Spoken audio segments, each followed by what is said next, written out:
Take your best shot.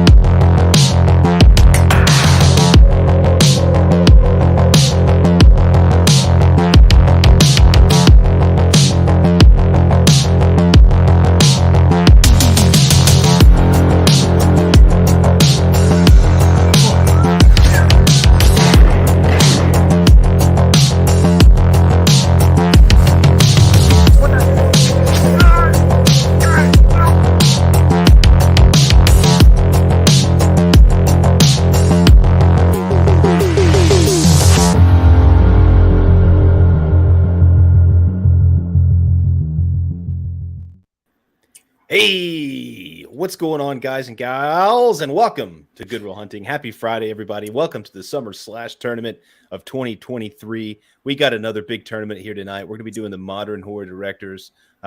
We got 16 directors post-2000s that's dropping. Actually, I fucked up right there. It's actually 14. Oh, well, yeah, it's 14 What? then. I'm sorry. No, my apologies. you're not sorry. I'm sorry because that was my screw up. I realized that today, so...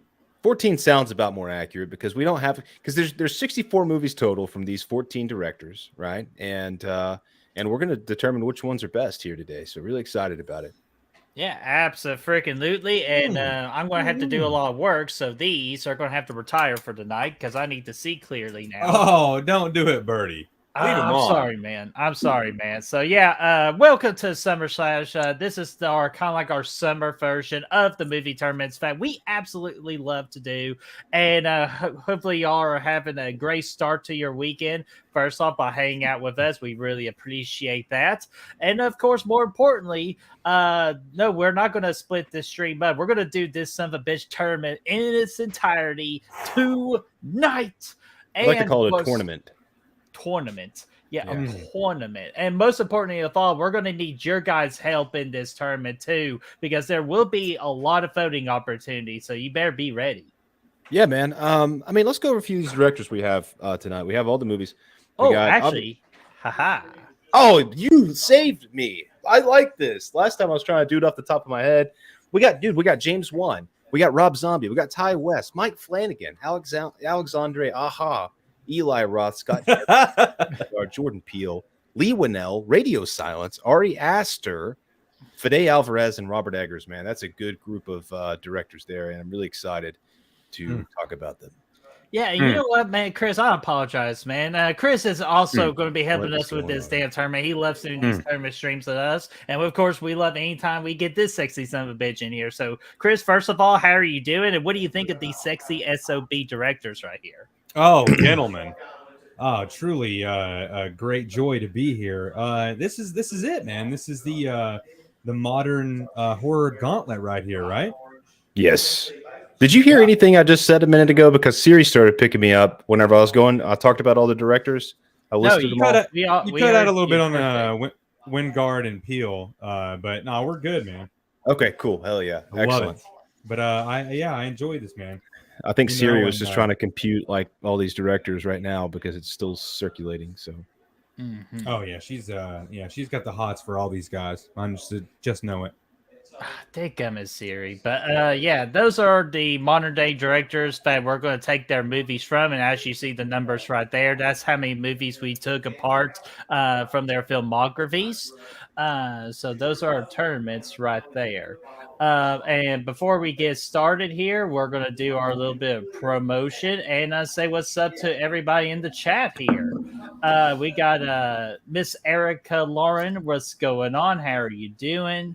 Tyrese Daniels saying Saul X. Oh boy, we got something Saul related. We'll promote towards the end. We got can't wait to see that trap. Oh, see what you did right there. Cecil saying, hello, Brett and Brad. Today is my birthday. Dude, Cecil, happy birthday. I actually, in my repertoire here, got a little video just for you. Happy birthday, whoop-dee-doo, whoop-dee-doo. May your day be pleasant. Open up your present just for you, just So Just as scary the second time, Birdie. Yeah, So true Cecil horror Horn, right there. Yeah. happy birthday, my friend, and hopefully you're gonna have a great birthday day / weekend. And Good Real Hunting, don't know who those ass hats are. We got Chester, what's going on there, Chester? We got Yo Adrian, how you doing? We got Bubba G, long time no see. Say, been looking forward to this one. Let's fornicate. Absolutely, My guy, Patty. cheers, buddy. Yeah, I like this guy. Can I even get a yeah? So that's our official yay guy. So and then we got Chad. What's going on there, Chad? How are you doing? The shit stirrer. And Chad, check your mail. You should have something.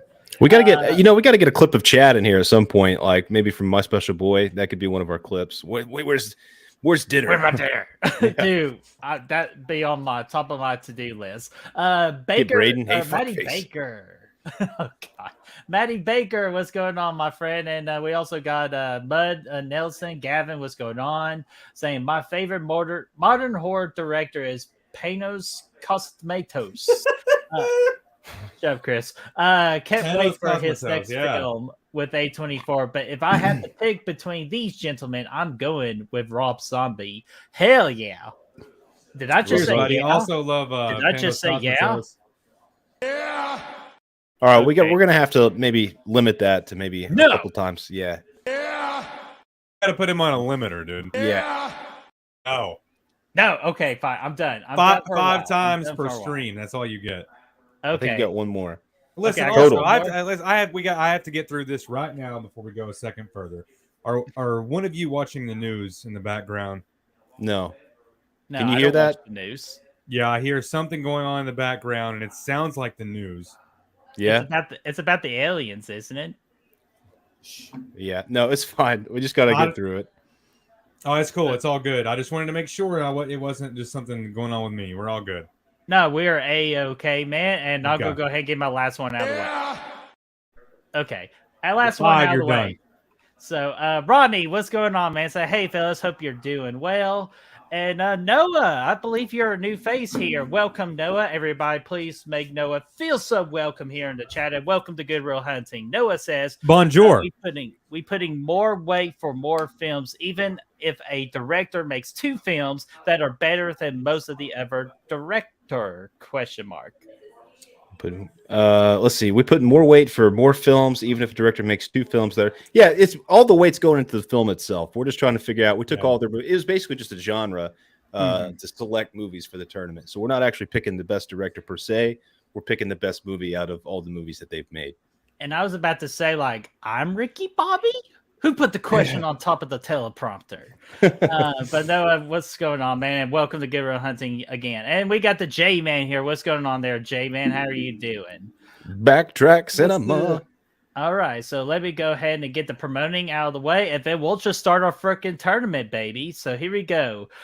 These are lovely real hunters. They are our Patreons. They are the official backbone of this channel. So when we're having a long, hard day, going through such a tough tournament, we need a couple of brewskis. Our real hunters are there to supply us with the best brewskis all around. So if you want to be that gentleman or lady and gentleman and provide us some brewskis, now I'm just kidding. We do not use it for brewskis. We use it for everything for the channel. So if you want to provide for the channel, the Patreon link is in the description down below. Click the link, select any tier so you all can be real hunters today. And we also have YouTube memberships available as well for as low as 99 cents. You can be a part of the Real Hunter family on YouTube memberships, where you can be earning cool badges, use awesome emojis. So like Mickey says from Rocky Balboa, what are you waiting for? Join today so you can be real hunters. But technically, we do use booze on the channel, so we can still kind of. It's kind of like it's a tax deduction thing. Okay, No. Yeah. So no, but yeah, if you can't do that, we just appreciate y'all being here, liking the video, sharing the video, talking about it, commenting on all that stuff helps us out a lot, man. So we're just ready to have a good time tonight, man. Hopefully you guys have fun. Abso-freaking-lutely. And before I load this tournament here, just to kind of let you all know, like the first round or two, we're going to decide for like mostly like best 2 out of 3. So whichever movie gets 2 votes, moves on to the next round. But again, there could be opportunities where we disagree and we will need your help in the chat. As around Sweet 16 or Elite 8, depending on the pace of this stream, we'll let y'all vote for every single matchup from here on then. So Yes. hang out with us because your vote could be very crucial on who wins. Absolutely, man. Yeah, and we also got to figure out tournament winners as well. We got a couple of people filled out brackets, and I know they're anticipated on the final four to see if they could potentially win a $25 Amazon gift card. So I'm excited to see if we can actually have a winner this time around. Yeah, for sure, man. All right, so without further ado, I'm going to go ahead and go bye-bye because I got to look at another screen here. But there you all go. There is the top left region. Chris, if you want to pronounce that, because I'm tired of mispronouncing things. Armitage? Armitage region. Yeah, it's the crazy white family that terrorizes its victims. So let's go ahead and dive right in. We're going to go through this one at a time. Or you can get out. Now, I'm just kidding. Don't get out, but nice segue there. So our first matchup is between Get Out and Cabin Fever 2. So how we'll do this is Brad will go first, then it'll be me, then it'll be Chris, and then the next one it'll be me, Chris, Brad, and then the other one will be Chris, Brad, me. So we'll just go in a big old circle. Get Out's winning this one. That one's easy, man. I love Cabin Fever, but the second one not so much. Easy win for Get Out. Right. I feel like these early rounds, not a lot to talk about, to go into depth about much. So yeah, it's Get Out, man. Cabin Fever 2 was dog shit. So yeah, like dog shit from a horse's ass. So very easy there, and that's why I'm saying with the pacing of this stream, you all get to vote for a pretty decent amount of matchups here. So. But there's a couple of matchups in this first round where we might need your help. But yeah, it's obvious. It's Get Out. I'll save my racings for later. So let's go to our first 8-9 matchup here. Oh, gee almighty. Just made up a word right there, or a phrase. We got Ouija, Origins of Evil versus Absentia, the battle of the Mike Flanagan films here. And I'm going to go ahead and start first on this particular one. I'm not a fan of Absentia at all. Like, I understand this is a budget reason why I'm not a fan of it as much, but I could see the talent Mike Flanagan had with that film. But man, once he gets a budget and a direction, his movies are fantastic. And Ouija Origin of Evil is definitely way better than just regular Ouija. So Ouija is going to win for me. Yeah, Ouija, Origin of Evil. There's a bigger budget, but I actually kind of like the low budget sort of charm of Absentia. So I'm going with that one. Oh, so 2 for 2 for Ouija. I was actually going to go with Absentia as well, man. I actually I like Ouija Origin of Evil, but I just I just don't. It's one of my least favorite Flanagan films. I think in my ranking I had it a little bit over Absentia, but just thinking back on it, I like the low budget vibe, like you said, Chris. I like that. I like he did a lot with nothing. He didn't have any money. It looks like it was made. Yeah, it looked like it was made on an iPhone. It's a really creepy story. It looks like something you'd find on YouTube, honestly. And I like the creativity that went into it, and the beginnings of a great filmmaker. Seeing that, it's really cool. Whereas Ouija kind of feels a little bit more. It was a huge improvement over the original movie, but it feels a little bit more generic compared to Absentia. Wait a minute. Did both of you sons of bitches went with Absentia? That is what happened, yes. What the hell, Chris? I thought you voted for Ouija. Dadgum you. Y'all know how much I don't like this movie. Oh, Ouija. Ouija. Hey, man. You never know, man. This one's got legs. I told you. This might be this year's Racing Arizona. Next matchup. We are not pulling that bullshit again, Chris. But this next matchup, pretty interesting matchup. So I'm looking forward to hearing your guys' thought. We got Jordan Peele's third directed movie of Nope versus Rob Zombie's 3 from Hell. So Chris, you're first, buddy. Oh, good. I'm going to be honest and straight to the point. I don't care for either of these. To be sure. But I do think that Nope is the better of the two, the lesser of two evils, if you will. So I'm going Nope. I agree with you, Chris. I had a lot of hope for Three from Hell. I was really excited when it was announced. The early production photos they were releasing was really cool. Yeah. But when it came out, dude, it just sucked, man. Like it just wasn't good. It's disavowed in my mind. The ending of that franchise, that trilogy, still ends after the second movie. Yeah, dude. The ending of the yeah. Devil's Rejects was absolutely perfect. There was no reason to revisit those characters. They should have just stayed dead in a hail of gunfire at the end of Devil's Rejects. That was just the best ending, one of the better endings in horror in my mind. And there was no reason to make that movie. Yeah, and it ended up not being worth it. You know, Exactly. That you ended up freaking, canceling out that ending, making it uncanon there pretty much. And then, you came out with a pretty crappy movie. So, Nope, I wasn't, I didn't get blown away by Nope, but it was a really well-made movie. Definitely better than Three from Hell. I got one more silver dollar. Oh, sorry. I didn't know. Okay. So anyway, sorry, I got distracted there because I was just in my own little world right there. But it's the BrettMan series going to select Three from Hell. Nope. So I'm going with Nope here. Easy, not even a contest right there. And all right, why did it not work? There we go. It worked, Derek. There we go. So Nope advances. And dude, this one is an interesting matchup. Are we gonna select the fun movie, or are we gonna select the more better just actual terms of movie storytelling? So this is gonna be interesting to see which direction we all go. So Brad, we're right back to you. I'm going with Midsommar here, man. Not a lot of question for me. It's one of my favorite movies of 2019, which was a really good year of movies, by the way. It was up there in the top 5, top 10, somewhere in there. Really enjoyed it. And it's my favorite Ari Aster movie. I actually have this over Hereditary. I really enjoy it. The introduction of Florence Pugh is fantastic. So I'm going to go with Midsommar here.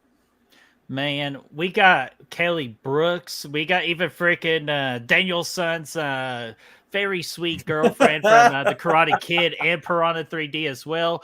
We also got Greg Scott in this movie from Piranha 3D. How in the hell am I supposed to go against this movie? Nah, I'm just kidding. It's freaking Midsommar. Florence Pugh. You could combine everybody in Piranha 3D, and they cannot even match what Florence Pugh did for Midsommar, man. So Midsommar for me.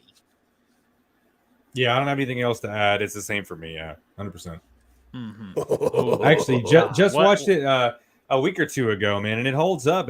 I still love the hell out of it as much as I did the first time that I watched it. I still need to see that director's cut, though. Oh yeah, we do. Chris, you need to hook up our boy Brad on that. So, I think you did 2 years ago. Yeah, I was about to say, I emailed it to you 2 years ago. But Brother Fluff, what's going on, man? Saying Midsommar, I'm half Swedish. I gotta go with my people.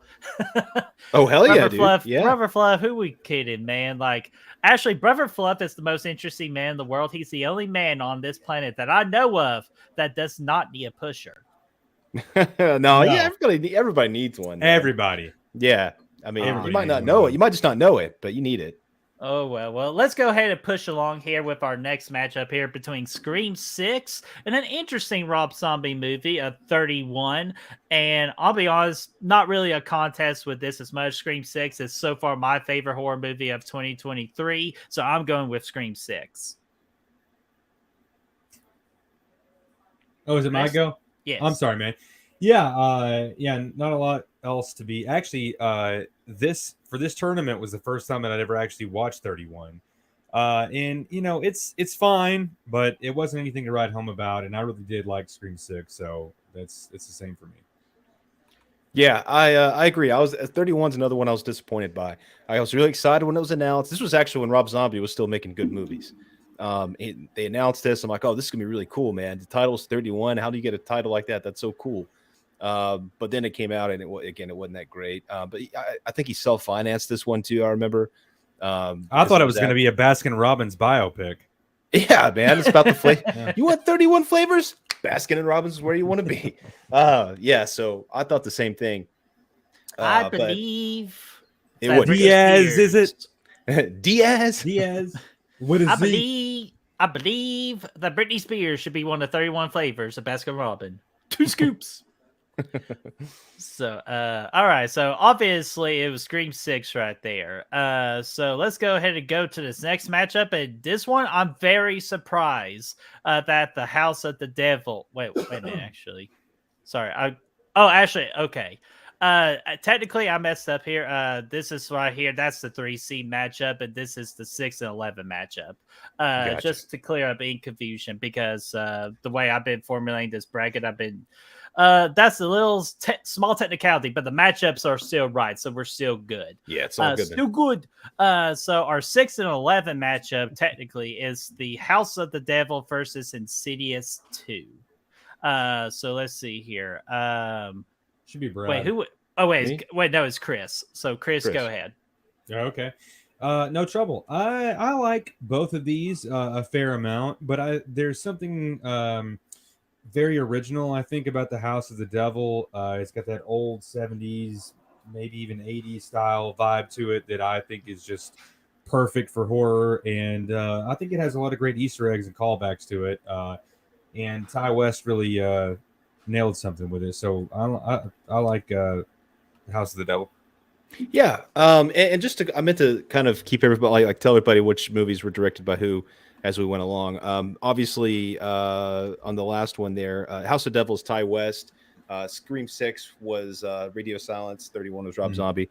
Insidious 2 being James Wan. But yeah, I love the originality of House of the Devil, man. It's got one of the best atmospheres. And the way that Ty West, similar to what he did with X, he was able to make it feel like it was shot in the 80s, I guess, early 80s. It felt like an early 80s horror movie all the way through, with the way the camera was used, the filters, all that stuff. It was really effective, the acting, everything.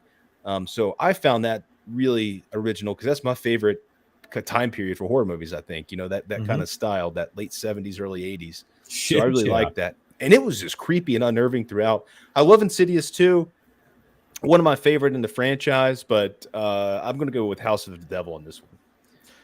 Yeah, I won't say too much or nothing much more after that. I think y'all pretty much cleared it up there. I feel bad for Insidious 2 because I really enjoyed that movie. But man, House of the Devil legit blew me away. I was so glad I finally got able to watch this movie. So it definitely deserves to go to the next round.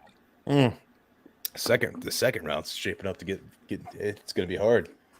Oh, yeah. I heard you fucking rolled your way into the semis. It has that guy from RoboCop in there too. RoboCop 2, I guess. Kane. Yeah. In House of the Devil. Yeah, it was cool to see him come back. Bro, you're lucky if I'm working on this tournament or I'll be playing that. Yeah. But yeah, just don't kidding. be doing that. Okay. But anyways, your our next matchup here, Brad, you're going to start with this one here. We've got Your Next versus the Innkeepers. Your Next, Adam Wingard, and the Innkeepers, Ty West. Yeah, man. The Innkeepers is one I watched for the first time for the tournament here. It was a decent little flick, man. It was on Peacock, if I'm not mistaken. That's where I watched it. And it had some good atmosphere in there. It was a slow burn. It had some nice little mysterious things going on. But I love Your Next, man. I still remember when that came out. I saw it a couple times in theaters. Aaron, Sharni Vincent, she was fantastic in the movie. It's probably her best role. And this is really Adam Wingard. Honestly, he brings in a lot of his pals. A lot of the directors that we're talking about here today were involved with that. Ty West was in the movie. So that was cool. So, I'm going to go with Your Next. Alrighty. Well, like Ariana Grande in one of her songs says, thank you, next, Your Next. Like, I'm going to save my thoughts on Your Next because I'm going to have to make such a strong case for Your Next in the next round. So, Chris, what do you think? Yeah, it has... I was going to say I watched the Innkeepers for the first time for the tournament, but, I like Your Next. It just has one of my, Sharni Vincent is just like one of my, I probably hate her more than any other actress out there. Brett's going to freak out, dude. He's got the two posters behind his head right now. I'm fucking with you. It's Your Where's Next. Where's the no video, Brett? We got to have a no video too. Oh, okay. Remind me to download the Will Smith no video for the next one. No. So, all right, Chris. So you are going with Your Next, right? Yes, of course. Okay, good. Because I would hate to send you a certain package. But so we got our last matchup in the top left region. We got Doctor Sleep, directed by Mike Flanagan, versus The Munsters by Rob Zombie. So I'm gonna go ahead and put the Munsters to sleep. It's Doctor Sleep for me, no contest. Yeah, Doctor Sleep. We don't even have to talk about it. Yeah, I'll save my thoughts on Doctor Sleep for later. But yeah, right now it's easy. Okay, yeah. All right, so let me. The Monsters just wasn't good. That's honestly, we almost scrapped it from the tournament because we had to scrap a movie or two. And that Probably was we one. should. And I hate that because I love the show and I really wanted it to work and it just did not. For me, anyways. Mm-hmm. Yeah, absolutely. So, Chris, It would have worked better as a show if they did a show like a sitcom. Honestly, You think instead of a they? 2 hour movie. Yeah, or just do black and white because that would have improved the movie a lot too. So all right, that's our top left corner. We will revisit here in a little while. So we're gonna go to the actually, Chris, where do you want to go? Do you want to go bottom left? I think we started at how was it worded last year? Top left. I think we go right bottom. You want to go right bottom? Let's go right bottom here. Right bottom. Chris, Fun to be Bottom lobster. Yeah. of course, Chris would pick the region that he named, the Fond of Me Lobster region. So I know you're fond of me lobster. So this is a very exquisite region in this tournament. So let's go ahead and dive right into it. Chris, you get to pick this particular matchup first. The Lighthouse versus Hellraiser Inferno. The Lighthouse by Robert Eggers. Hellraiser Inferno, Scott Derrickson. Right. Let's not waste a lot of time because we have precious little. The Lighthouse. Yeah, The Lighthouse is one of the best acted movies on this whole list. So without saying much more than that at this point, we're going with that. Yeah. That struck me down, Hellraiser Inferno. What? I don't even freaking know, man. You know what? Neptune Strike Ye Dead Winslow. You know, God. well, hell, you know what? What did he say? Hold man, I make more sense when I drink, so it's time to pull out a claw. Yes, please. Yeah, it is. You got a mini fridge now, Bertie? Yeah, dude, I've always had this mini fridge since I got this new setup. I had no idea. That's awesome. Yeah, man, we just gotta get Braden one. So, congrats, man. That's awesome. He That's said, "Lighthouse, strike you down, Inferno." Anywho, so let's go ahead and go to possibly one of the toughest matchups in this entire tournament for the first round. We got Insidious, James Wan, High Tension, Alexander Aja. So Brad, you get to start this one out, man. What do you think? This was one of my toughest matchups for the whole thing because High Tension is such like a original. It's foreign film, so it's always kind of interesting just watching foreign movies anyway. This one I've seen it dubbed over. I think it's the only way I've seen it. But either way, it has an epic twist at the end. It's a very interesting concept. It's got some brutal kills in it, nasty kills, man. Gore. This is gore galore, man. This is early 2000 stuff. Before this was when all that stuff was kind of starting to take off. It's fantastic, man. But Insidious is one of my favorite horror movies of the last 10 years and or of the 2010s, I should say. And it's one of the scariest horror movies for me, man. It really masters the art of the jump scare better than really anything, man, because it just hits you nonstop. But all of them are earned, and all of them actually impact you. So I think, I'm going to go with Insidious for this one, man.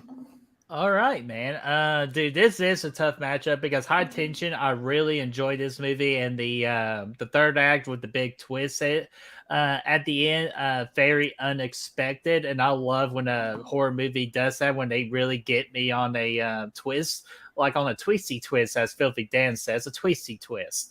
However, Insidious Foe, second horror movie ever that I watched, scared the crap out of me. Darth Maul's crackheaded brother. I love the tone and atmosphere. I love the characters.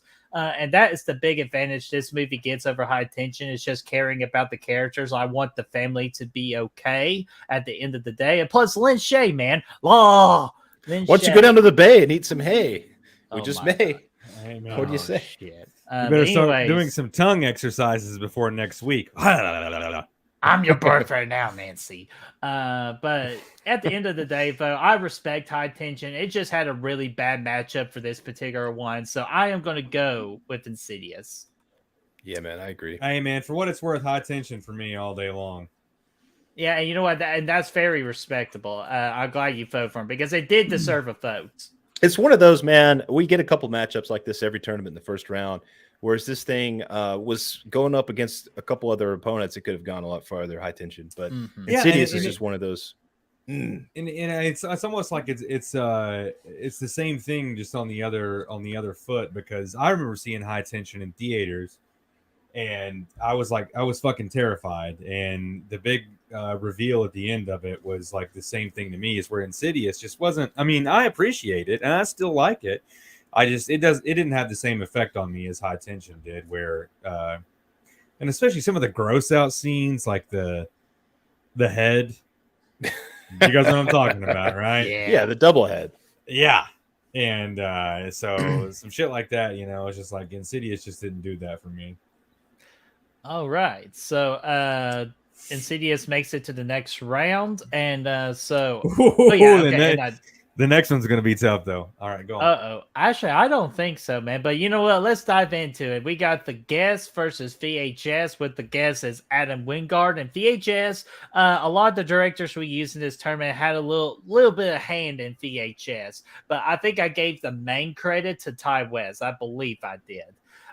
You're rhyming like a freaking meister tonight, dude. I love it. Yeah, buddy. Damn, but no, Adam Wingard. Adam Wingard had some. He had a movie in there. I think. Definitely a couple other people did too in there. Radio Silence. Did Roberts, the guy who directed Johannes Roberts, did he have one in there? I think maybe, possibly. I can't remember at this point. But all right, who do we got? Who's going next on this? No, it's me actually. Oh shit. So let's go ahead and go with me. VHS. This was my first time with VHS. The only real story I liked was with the "You Want to Be My Friend" with Hannah. Oh, she was with creepy, that man. Yeah, she was so creepy, and unfortunately, that's the only real nice thing I can say about VHS. But The Guest, dude, that movie I think is criminally underrated.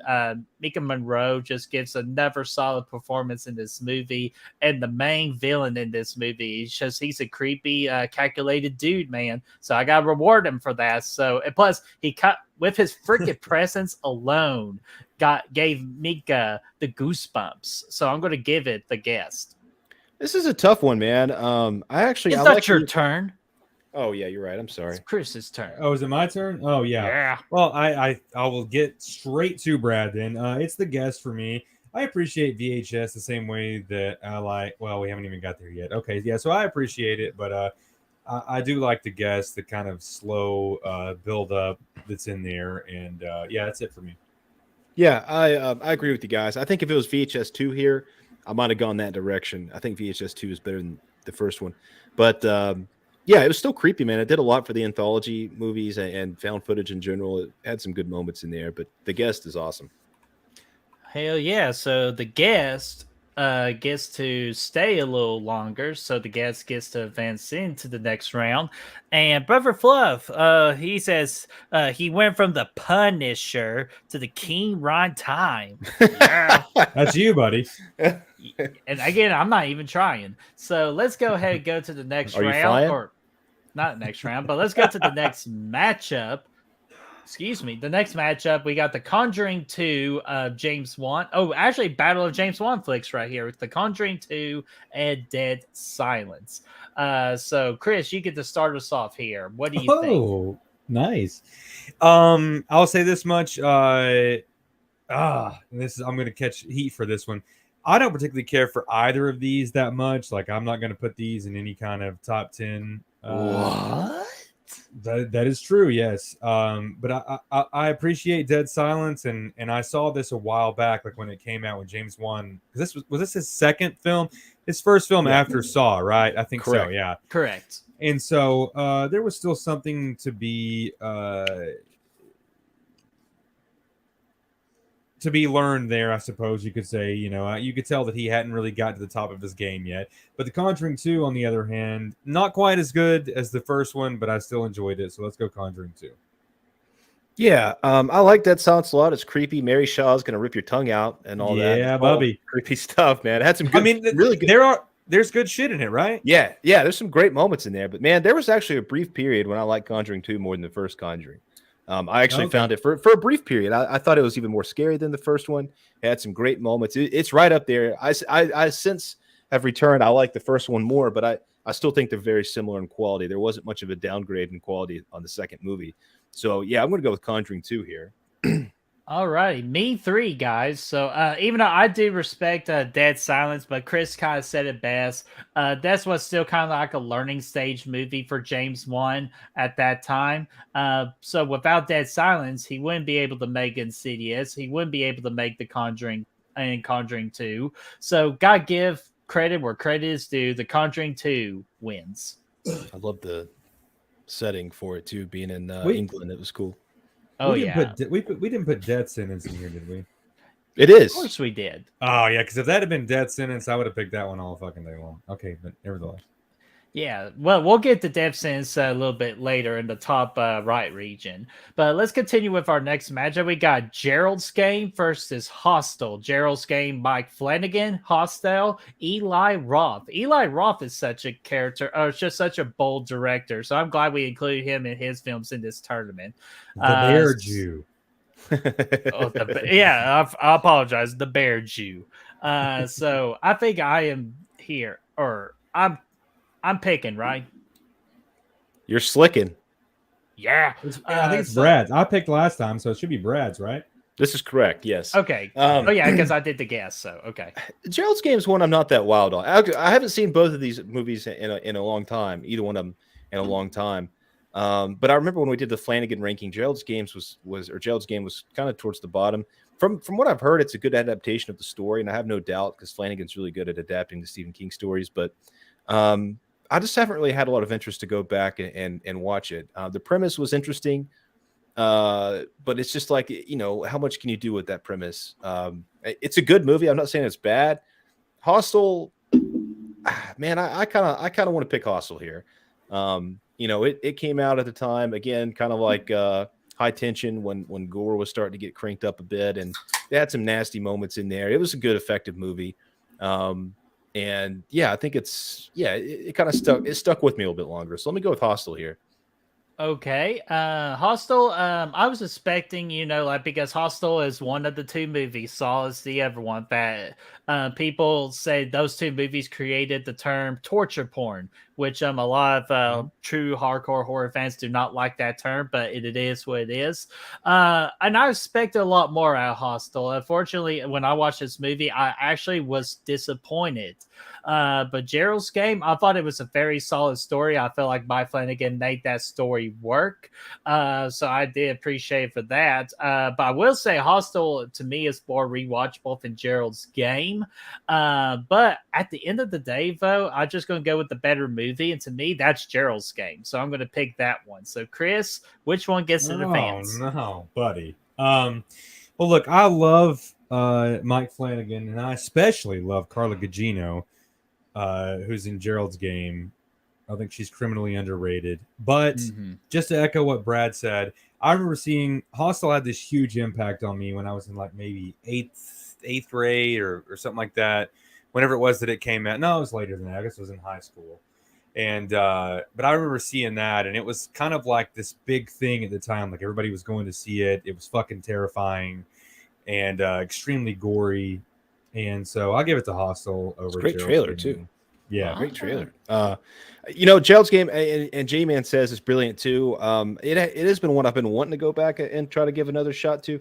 It just the way I remember it, I feel like it peaked too soon. Like, it just like within 5 minutes, the concept is set up, and then you're just sitting there, and there's still a lot of runtime left. And who's the drags a male little bit. lead in that? Is it Bruce Greenwood?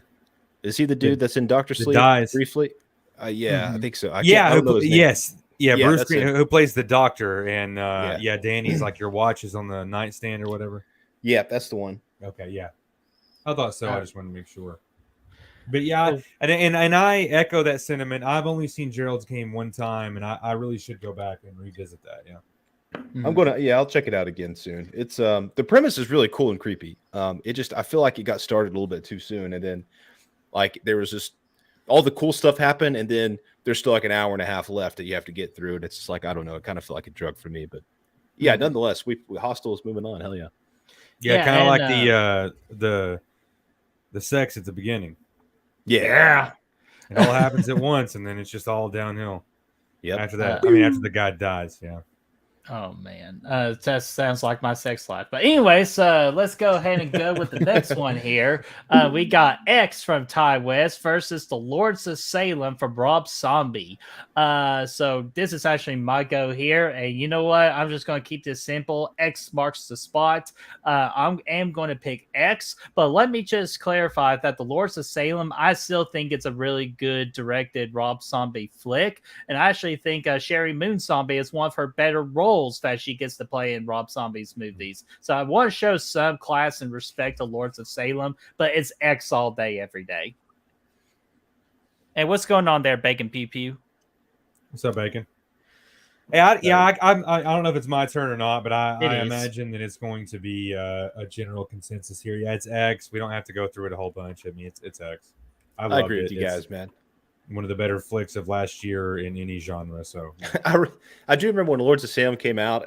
Again, that was back when I got really excited about Rob Zombie movies, because this was the first one he did after Halloween 2, I think. So I was really stoked up. I actually drove to, I think I was living in Chattanooga at the time. I drove an hour and a half up to Knoxville just to see it because it had a limited release. And then I was like, this movie is really weird. And yeah, but it does get weird. So yeah, it had massive potential, I thought, but it just never goes to that place.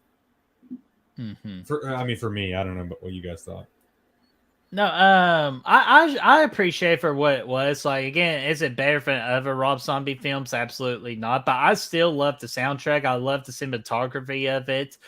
Chris's favorite scene is that weird naked person in the kitchen. But you're damn right it is. Yeah.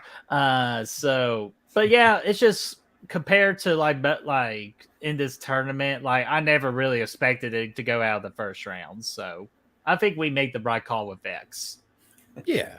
So, all right, let's go ahead and go to our next matchup here. This should be a very interesting matchup here. We got Crawl from Alexander Aja, and Before I Wake, another Mike Flanagan movie. So, Chris, you're first.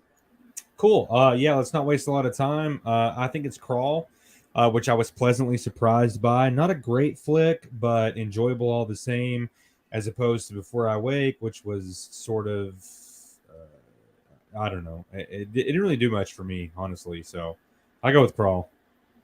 Yeah, I agree, man. Crawl's a fun time. Before I Wake, I remember I was kind of into it for a little bit, but then it kind of lost steam for me as well. After a while, Crawl is just it's a fun time. You can never go wrong with Crawl. Mm-hmm. And I will give some respect to Before I Wake. I think just the idea of that movie is very interesting, and Mike Flanagan being the director really helped this movie, to me, in my opinion, succeed. But it's just everything else about it, I just feel like there was just, to me, something missing for Before I Wake. But Crawl, though, on the other hand, Crawl is the most surprising movie out of the last 10 years for me. Because me and my brother were going to see Spider-Man Far From Home. And before that, we decided to do a double movie. And we heard about this movie Crawl. So, we gave it a shot. Just a warm-up movie before Spider-Man. But, dude, we walked out of that movie going, is it just me, or do we really love that movie? And we love that movie. So I'm giving it to Crawl big time. Nice. So, all right, and let's go ahead and go with our last matchup. But before we do that, Chris Snyder's in the chat. What's going on there, Chris? How are Snyder? You doing? Hey. Thanks for hanging out with us before you do the Euro trip watch party on your channel. So thank you so much, dear Chris. Scotty doesn't know. Oh, sorry. Fatty, and me, then in my van every Sunday. Yeah.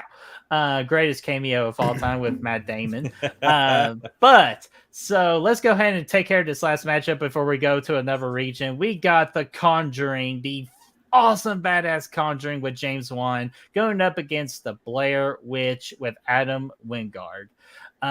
So let's see here. Just Blair Witch, not the Blair Witch. Yeah, Blair not Witch. the Blair Witch Project, just regular Blair. Yeah. Bleh. Let's see here. Brad, go ahead. Conjuring, man, no question. The Blair Witch, or I'm sorry, Blair Witch. Honestly, I don't know if I've seen the full movie. I remember it's one of those I watched it. I turned it on one day. I feel like I fell asleep or something. I never really cared to go back and finish it. So yeah, I'm going to go with Conjuring here for sure. We'll talk more about it later. Yeah, I'm not even going to just entertain the Blair Witch. So yeah, let's just make this easy, short and sweet. Hey man, I was gonna pick the Walaire bitch. You still one of one. The what? So I know. Yeah, I was gonna go Conjuring anyway. I fucking hate the Walaire bitch. So all right, the Conjuring wins hands down. So man, we got an interesting second round in that region. But before we do that, we gotta take care of another region here, and it'll be my go. But Brad, how about you pick the region? Do you want to go top right or bottom left? You know what? Let's get really funky with it, man. Let's go right top. Right top. Okay. There we go. That's the right terminology right there. Right top. Rhymes with Rocky Top. So let's go ahead and go to the upgrade region. I see what Brad there. He wanted to upgrade this freaking region, man. So let's go ahead and get into it. We got the 1 seed upgrade by Lee Winnell and Knock Knock by Eli Roth. I'll tell you this right now real quickly. If Knock Knock went up against another like number 1 seeded movie, possibly Knock Knock and win just because of like the what the fuck atmosphere in this movie. But come on, we gotta be professionals here. It's upgrade, no contest. Yeah, if I'm it's upgrade. Yeah, I nothing else to say. Knock Knock has a couple good scenes. I love Ana de Armas, and Keanu, and I can't remember who the other chick was. But either way, its upgrade is infinitely better. Such a great movie, dude. The beginning of Knock Knock really plays out like the beginning of Human Centipede. But the one thing that that really stands out to me, one of my favorite moments in cinema history is Keanu Reeves buried in the freaking sand at the end. At the end, he's like, "What the fuck are you doing?" I know, man. He did his best. But he was still let down, man. And upgrade, on the other hand, Keanu Reeves wasn't let down. If you ask me, he was lifting. Yeah, he had a good time in the movie. I don't know, but yeah, upgrade, man. I rewatched it not too long, like a week ago, and yeah, it holds. I liked it even more the second time. It's like a RoboCop / freaking Ex Machina kind of deal going on. It's fantastic. It has a fantastic ending, man. I won't spoil it for anybody who hasn't seen it, but if you haven't seen it, check it out, man. It's awesome. And it's the cinematography and the score. It's like this kinetic energy that's just nonstop throughout it. It's really great. Yeah, man. I think this side of the bracket has Invisible Man too. I don't know if it's going to come down to that, but upgrade via Invisible Man, I wouldn't be able to decide. That'd be tough. Well, you know what? Let's freaking keep going and let's see if we can get that particular matchup in the future. And you know what? This one's one of the tougher 8-9 seed matchups right here. We got freaking Oculus going one-on-one with Malignant, with Oculus being Mike Flanagan and Malignant being the return of James Wan into the horror genre. So, Chris, you get to go first on this.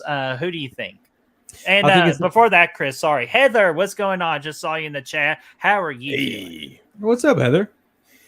It's Oculus for me all day. I do not like Malignant at all whatsoever. I actually went back and rewatched it just to make sure that I wasn't crazy the first time around. It's just not for me, man. I know you're still crazy. I know that it's probably going to win, and people have this love for it, and I appreciate that. It's just not for me, man. I just don't like it. Every time I see Malignant pop up, I just want to rewatch it. You know, it has that ability about it, man. It's such a fun movie. I disagree 100%. But now Oculus, though, I remember we rewatched it when we were doing the Mike Flanagan stuff last year, Birdie, in October, and with Jackson too. Yeah, we did that review with him, and I really loved it, man. I think it's a fantastic flick. It's it's creepy. It's got it's very ambiguous in the storytelling. You still don't know by the end of the movie if the characters are right, or you know, if they're just crazy, if they're unreliable, like, you don't know. So I love that about it. The idea of the, you know, Flanagan did several shorts on I don't know if he put them on YouTube or what, but that's kind of what got him known. And it was this story. But Malignant, man, dude, when that came out, I was having the freaking time of my life in the theaters, man. The score was banging. It was top notch. Man, you know, the score was good, Chris. You know that. The score was fantastic. Yeah, Inside My Mind in there, dude, or whatever. Out of my what's the name of the song? Fight Club at the end. Where's My Mind? Where's My Mind? Yeah. Several renditions of Where's My Mind, and they were all good. I will give you that, which is a nice twist or a nice homage to the fact that, yeah, something's going on in her mind, literally. But it's just the whole thing is just like it's twisted, dude. It's not. I spotted the twist from the first 3 seconds of the movie. Swear to God. I think I even texted you guys, and I was like, I already know what this is. Oh, I mean, the movie's twisted, man, and it just took me out of it. It's got that 80s like campiness to it, man. And it's such a good time with the lighting and the way everything's shot. Annabelle Wallace was fantastic in the movie as well. She was good. She did the best that she could with what she had. And we're talking which is a horrible script. Kick-ass freaking action sequences in the movie, man. Whenever it turns out at the end, he's doing everything backwards. Oh my goodness! Somebody in the Snyder, are you still here? Please back me up. It was so much fun. So yeah, I'm going Malignant, man. That was my favorite horror movie of 2021. It was awesome, man. Hell, nice. So damn, it's going to be up to it, Birdie, if you will select Oculus. Well, we'll figure this out here in a minute, there, Chris, because like, man, I wasn't expecting like a 1-1 situation here, but I thought Brad was going to pick Oculus, so I was kind of surprised. No, but, you know, I love Malignant, man. I know, man, dude, and I love. Remember at the end with the arms? I mean, come on. No, say that again. That's the arms, man. Whenever they show the video of him on the back. You sound like Birdie underwater, or was that? No, that was Brad that was underwater, wasn't it? No, you sound like the putty from Mighty Morphin Power Rangers. But let me go ahead and get for this matchup here. Malignant, love the score, love the third act. The third act is just batshit crazy, and just what a way to come back. Welcome back, James Wan, to the horror genre at this point. He did take a leave of absence from the horror genre. But man, I'm just telling you, I know we talked about Annabelle Wallace. Wallace, right? Yes. No, not Annabelle Wallace, but Annabelle Willis. Wallace. Shit. He's talking about Wallace. But anyways, Oculus, though, let's not just forget the fact that freaking Karen, Chris, help me with the last name. Karen Gillan? Gillan, yeah. Karen Gillan, who plays She's Scottish. Nebula. Yeah, plays Nebula in the Avengers movies, and also played the freaking hot redheaded chick from Jumanji, the remake version of it too. And I thought she did a phenomenal job. But here's where this match is going to win it for me. Which one? Hey, Brad, you'll know this one. Which of these movies has the big support of WWE? Oculus. Yes, so I just love the story better in Oculus. I think Oculus is criminally underrated. While I love Malignant, for this one, I'm surprised to say this. An 8, technically being a 9 is not an upset, but I still call this an upset. So I'm going with Oculus. Don't forget about Katie Sackhoff. Thank you, guys. You made my next round way easier, by the way, for this next matchup. Because I might have picked Malignant over Upgrade. But thank God. Yeah, Birdie. For the win, there we go. Oculus gets to go to the next round. So let's go ahead and go with the next matchup here. We got Jordan Peele's second directed movie of Us against Eli Roth's Cabin Fever. Very possibly his most popular film that he's ever done. With popularity, that is. So let's see here. So I think it's me this time. Yeah, it is Brad. So go ahead. Give me Cabin Fever, baby. This is one of my favorite. It might be my favorite Eli Roth movie. One of my favorite Cabin in the Woods movies. It's one of those that I just always had, a charm for it, man. It's a funky good time. Deputy Winston's out there pounding 40s, partying like nobody's business. Not to mention there's some good gore in this thing too, some nasty Where's that moments. tow truck, Winston? It broke down. I had to get a tow truck to get that tow truck. Now I don't think I like Us a decent amount, but it's gone I like down. Us too. Yeah, I like it's it quite a bit, man. I think we do a good job. Yeah, I meant is Us, good. not the movie.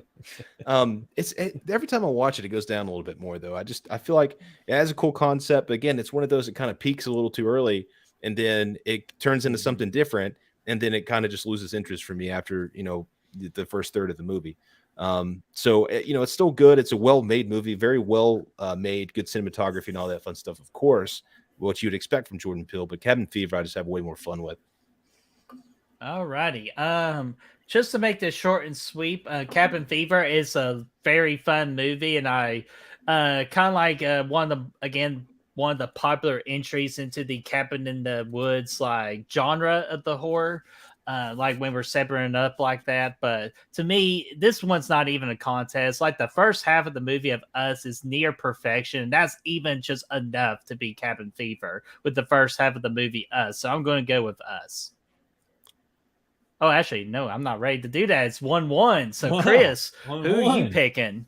Man, I really enjoyed Us. I love Lupita. Anything that she's in, I will watch Should have won infinitely. an Oscar. Yeah, absolutely. Yeah, But, should have been considered. But I love Cabin Fever, man. It did something to me whenever it came out. And when did this come out? I'm thinking this is like 03. 2003, I believe. Okay, yeah, I think it's 03. So I was in 8th grade when this came out.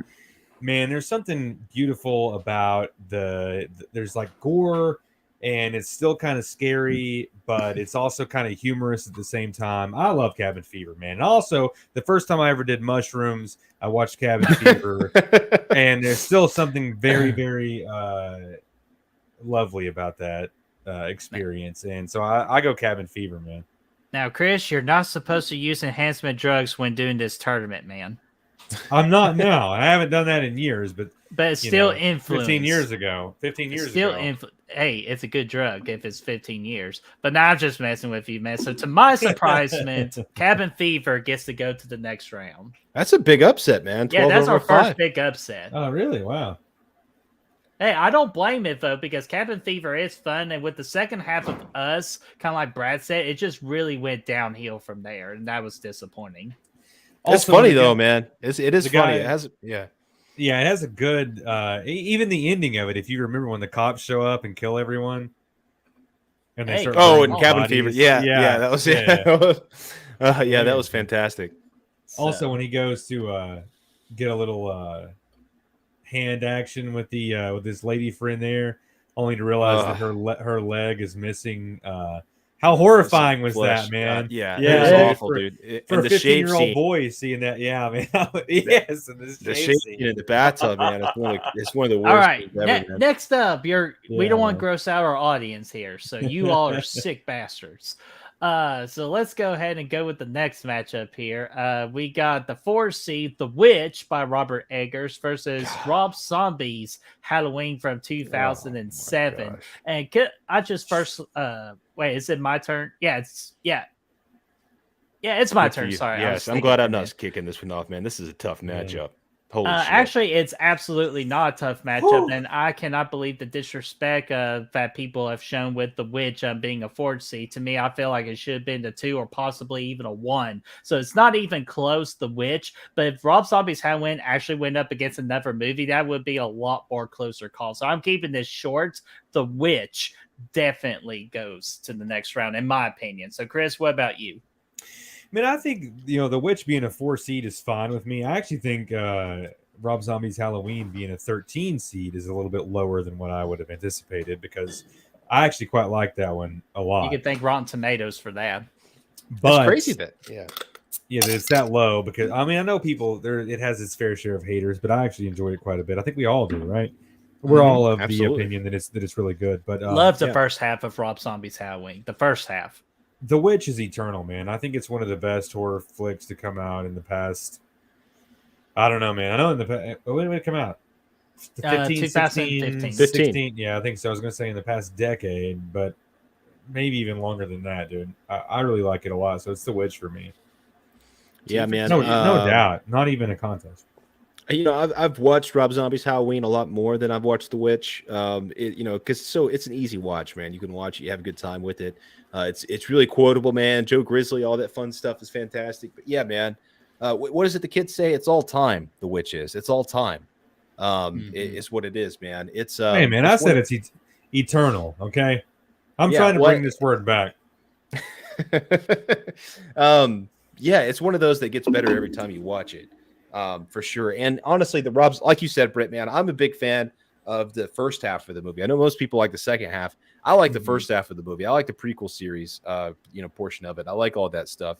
Once it turns into a shot-for-shot remake of the first movie, it kind of loses steam for me. And then the ending feels like it runs on forever. The Witch is a perfect movie, 5 out of 5. So it's winning this one.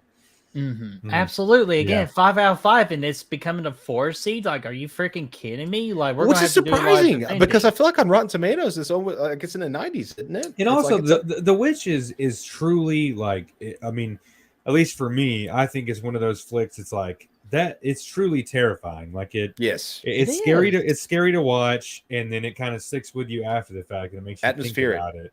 Yeah, like absolutely. what would you do if a freaking Victoria's Secret model came naked in the middle of the woods coming up to a freaking young boy, man? What would you do in a situation like that? I mean, that's not terrifying. Yeah, same thing that he did, man. I'll be shitting apples for the next 3 months, dude. I mean, I'll be packing a freaking 12 gauge. Yeah, man. I'll be pissing apples. I mean, whatever it takes, you know what I'm saying? Apple juice.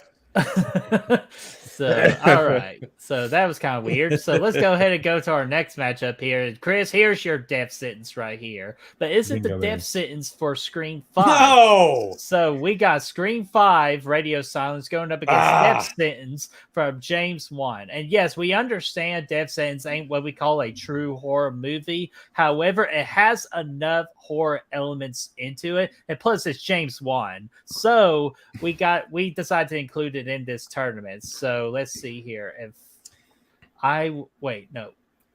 Dadgummit, someone's gonna help me with this whole circle thing. It's gotta be me. Yeah, I haven't gone first in a while, and you definitely so Chris, went go first ahead. last time. Okay, so Scream 5 coming back after all these years. Yeah, that's 2022. Yeah, 2011. So we're at 11 years later. 11 years later. Scream 4. Yeah, 11 years later, coming back. Really loved the hell out of it. However, we did just select Scream 6, which I think was. I had a lot more fun with Scream 6 than I did Scream 5. There's a certain originality to it. I like Scream 5. Scream 2022, whatever you want to call it. But Scream 6 had a level of originality to it that I think was kind of lackluster or lacking in the past couple of installments. And I really loved Death Sentence. And I think it was kind of a step outside the confines of the horror genre for James Wan. And it was hella fun, man. And I love Kevin Bacon and John Goodman being this weird mob head kind of guy. Was great, man. So I'll go Death Sentence. Yeah, all day. All day. Scream 5, I'll give you is more rewatchable, just because Death Sentence is very dark and it's twisted and it's a heavy subject. But dude, it's so much. I wouldn't say it's fun, but seeing Kevin Bacon in this role is fantastic. That one take shot of him running through the parking garage too, getting all the car alarms started off, all that stuff was great. He gets brutal in this movie. It's a dark movie, man. But I like dark movies, so I'm going to pick that over Scream 5 all day long. What? Yeah, no question. If it was Scream 6, it'd be closer, but Scream 5, I'm not as big on. Damn. Okay, well, I'll give Scream 5 at least with some respect. I'll give Scream 5 a vote, but I still enjoy Death Sentence a lot. I just think Scream 5 is a lot better. But you know what? Respect. So 2-1, we're going with Death Sentence in here. And I'm always a sucker for a good revenge story, man. True, dude, me too. But I just didn't feel like it was close enough to Scream 5. But no, I do agree with that statement. So let's go ahead and go with our next matchup here. We got the Black Phone, Scott Derrickson, possibly one of his, I think from the fans and of course of the numbers, the best Scott Derrickson film out of his filmography, going up against, to me, a really underappreciated and underrated movie, in my opinion, that is Alexandra Aha's movie of the remake of Mirrors. Kiefer Sutherland, baby.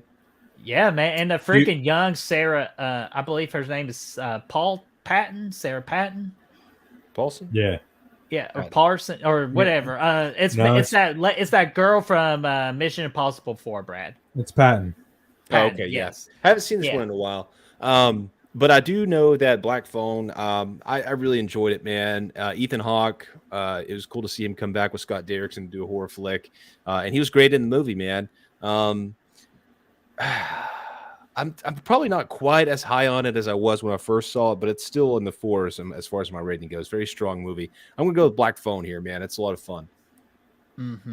Yeah, and again, Mirrors was my first time watch, and I'd be honest with you, I think it's really underrated. I gave it like a 3.5 out of 5. It's just, again, unfortunately, bad matchup because the Black Phone was absolutely terrific. I love the chill. I thought Ethan Hawke was going to be the show stealer in this movie, or pretty much the movie is him playing a villain for his first time ever, and I thought he was going to dominate the screen, but damn it, the children were the more entertaining and their performances were spectacular. With the children alone, the Black Phone wins. Woo woo. Yeah, it's a 3 for me, and it was gonna be Black Phone for me all day. So All right, so let's go ahead and put the Black Phone in there, or I'm just going to call it Black Phone. That's what I'm going to call it, so I can fit it in there. So let's see here. Bam, there we go. So let's go ahead and go with this next matchup here. Brad, here we go, dude. The Devil's Rejects, Rob Zombie, versus the Sacrament, which is Ty West. So I believe I'm going first on this one. So, man, I'll tell you this: The Sacrament, really good. I thought it was a really solid movie because it was the movie was based on true events. Of course, they reshaped it a little bit, but they still told the main dark shit of the story, and I think it was really disturbing. And I thought everybody did a phenomenal job. But come on, man, the Firefly family, dude, how the hell do you beat those 3 evil sons of bitches? So I'm going with Devil's Rejects. Oh, sorry, Chris. Go ahead. See, Brad got excited, no. man. It's his movie, dude. yeah, it's no contest for me either, man. I think it's one of the best sequels, one of the best horror flicks in the last couple of decades.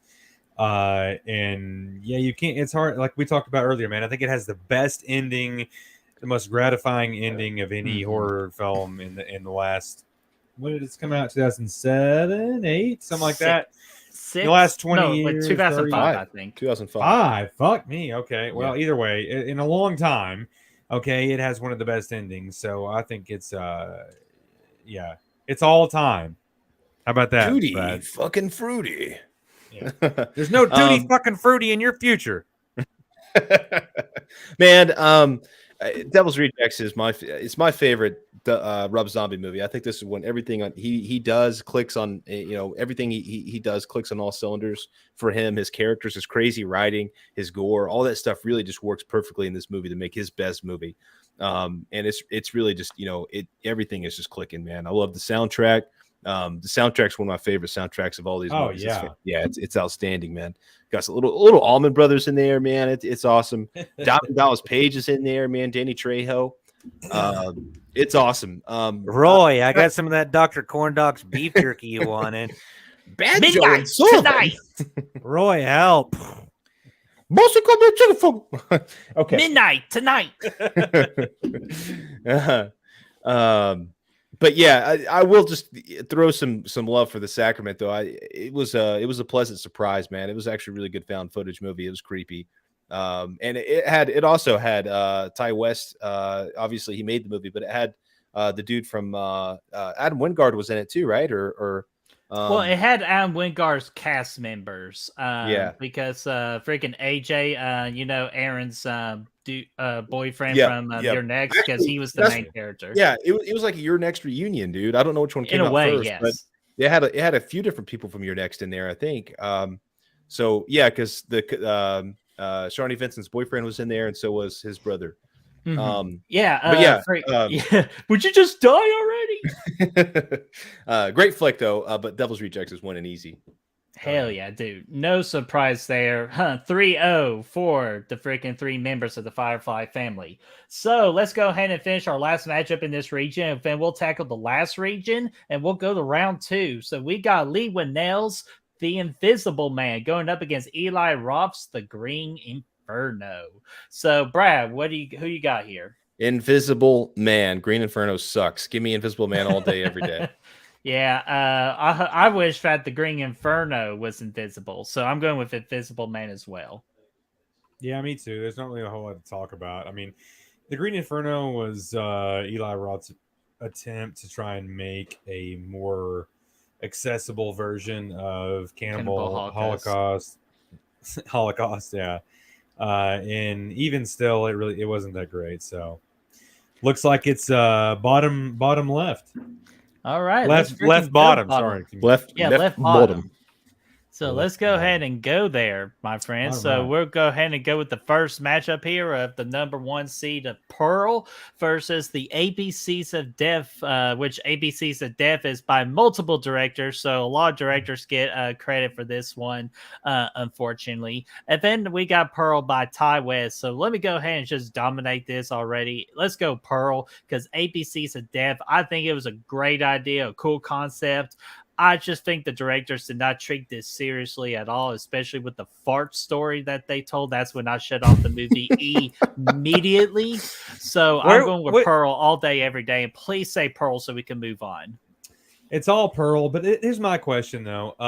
Which one was it? Because I had seen this years ago, but I did not go back and rewatch it for this, to be honest with you. Good, don't. But which one was it where the guy had to keep jerking off? Okay, see, I didn't get that far just because the fart one with the letter F took me completely out of the movie. Oh my god! And the directors are not treating this seriously at all. There was a T for turkey carver. Give me Pearl too.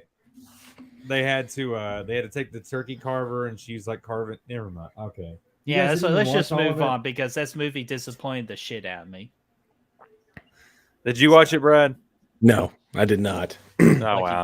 Lucky bastards. After our Brett story, I'm no. Never. I'm telling you. Well, I knew Pearl was gonna be better than that no matter what, and I haven't seen it in probably 10 years. But there's one where there's like a group of chicks, and the guy's like in a guillotine, and he has to produce, if you will, to keep himself out of there. But they keep bringing him back, and so he has to continue over and over again to keep himself alive, and at the end of it, he's just like,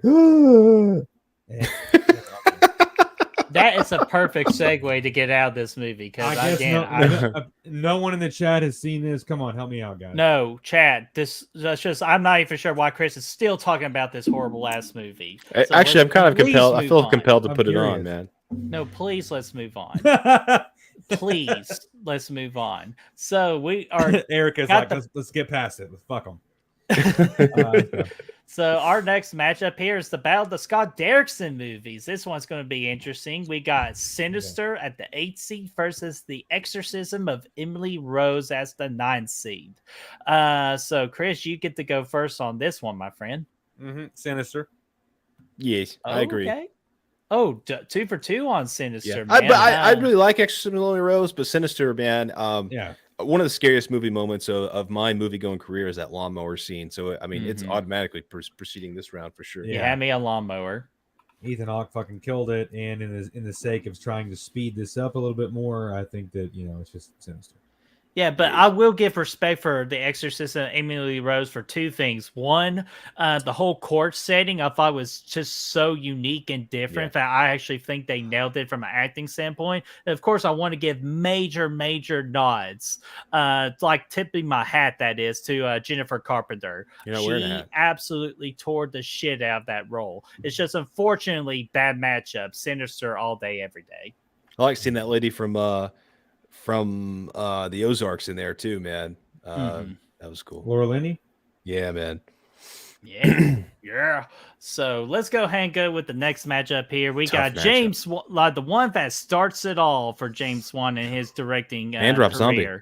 Yeah. Oh, and Ross. There we go. The battle of the first movies here. So we got Saw versus House of 1,000 Corpses. So Brad, what do you think here? What do I think? Fish Boy. That's what I think, man. House of 1,000, such a good time, man. But I can't put it over Saw here, man. Saw is one that means a lot to me. I watched the hell out of that when it came out, nonstop, man. Every year when a new movie came out, I'd marathon all these movies in like a day, man. It was such a blast. Always start with that first one. It's one of my favorite horror movies of the early 2000s. And yeah, it's going to get the edge over House of a Thousand, man. If it's going to get Devil's Rejects, it'd be tough. But House of a Thousand, it'll win that. Well, Brad, I know you're excited about that because we get to watch that freaking movie next Thursday. So I know you're pumped, juice, ready for that franchise watch wait. party series. Yeah. So let me go ahead and just say, Brad, I saw that coming for you. So I'm going with Saul as well. Yeah, Yeah, Saw for me too. Dr. Satan. Yeah, I love House of a Thousand, but I think that Devil's Rejects is an infinitely, it's probably the best horror sequel of all time, and it's infinitely better than House of a Thousand. So that's a good point, man. It doesn't really, you never really think about that when you talk about horror sequels because they have completely different names. You know, it's not like it's House of a Thousand Corpses 2 or House of 2,000 Corpses. Like it just goes, but that's a good point. Honestly, I think you're right. It probably is the best horror sequel, man. Yeah, and Saw was so original at the time, man. I mean, it spawned what 12, 13 sequels 10. at this point. Nine sequels coming this October. Yeah, and plus wasn't the there House a of the Thousand spin-off? Corpse. Oh God. There was Spiral. There was Spiral, and then there was Jigsaw, but they're both included. So it ended at 7, and then Yeah. 7, and then it was Jigsaw, and then it was Spiral, and now it's Saw 10. Yeah, Correct. where it's Okay, between 2 and 3. So it all makes sense in a actual standpoint. Of course, yeah. So, It's me. I'm the idiot. Okay. Okay. Well, no, I didn't say that, man. But anyways, let's go ahead and go to our next matchup here of Ready or Not by the boys over at Radio Silence versus Hostel 2 with Eli Roth. So let me go ahead and go first with this one, which Hostel 2, I enjoyed a lot more than the first Hostel. I thought there was more going on. I feel like they kind of realized what the kind of movie it needed to be versus the first one. And I thought the female actresses did a really good job with what they were given to do. But Ready or Not, one of the big shockers coming out of the year of 2019, like 2 weeks before even this movie came out in the theater, it showed that one little trailer. And man, I'll tell you this, when I saw this movie, Samara Weaving, A, she's beautiful, and B, this movie is just such a great time. So give me Ready or Not. And bad. Beautiful and bad. Oh gosh, freaking Nightmare on Elm Street. Come on, 3. man. It's Ready or Not. Hostel 2 was just like, it was a gratuitous sequel. I feel like it was fine. I didn't hate it, but it was like, they only made it because the first one was successful. They did that guy dirty at the beginning too. It had nothing. They did. Nothing to offer the story other than just like, oh, we're here to do this again. So yeah, Ready I or like- Not, hella fun, hella original. Yeah, Ready or Not all day. I like the bath sequence though in Best Hostel thing 2. in the movie. Yeah, that was good. But yeah, Ready or Not all day. So Bloodbath. A bloodbath. Brad, shh. Blood. Hush you. Hush. Hold on. No, hey. Brad Hey, switched Chris. out of the October. Dos Equis. Yeah, man. Dos Equis, baby. All right. Stay thirsty, my friends. So let's go ahead and go with this next matchup between Hush and Insidious 3. Hush, directed by, once again, our boy Mike Flanagan. And then Insidious 3 with Lee Winnell taking the reins in the Insidious franchise at this point. So go ahead, Chris. What do you think? Which matchup? Actually watched Hush for the first time for the tournament. Hadn't seen Insidious 3 in a while, but I do remember it being one of the lesser in the franchise, in my humble opinion.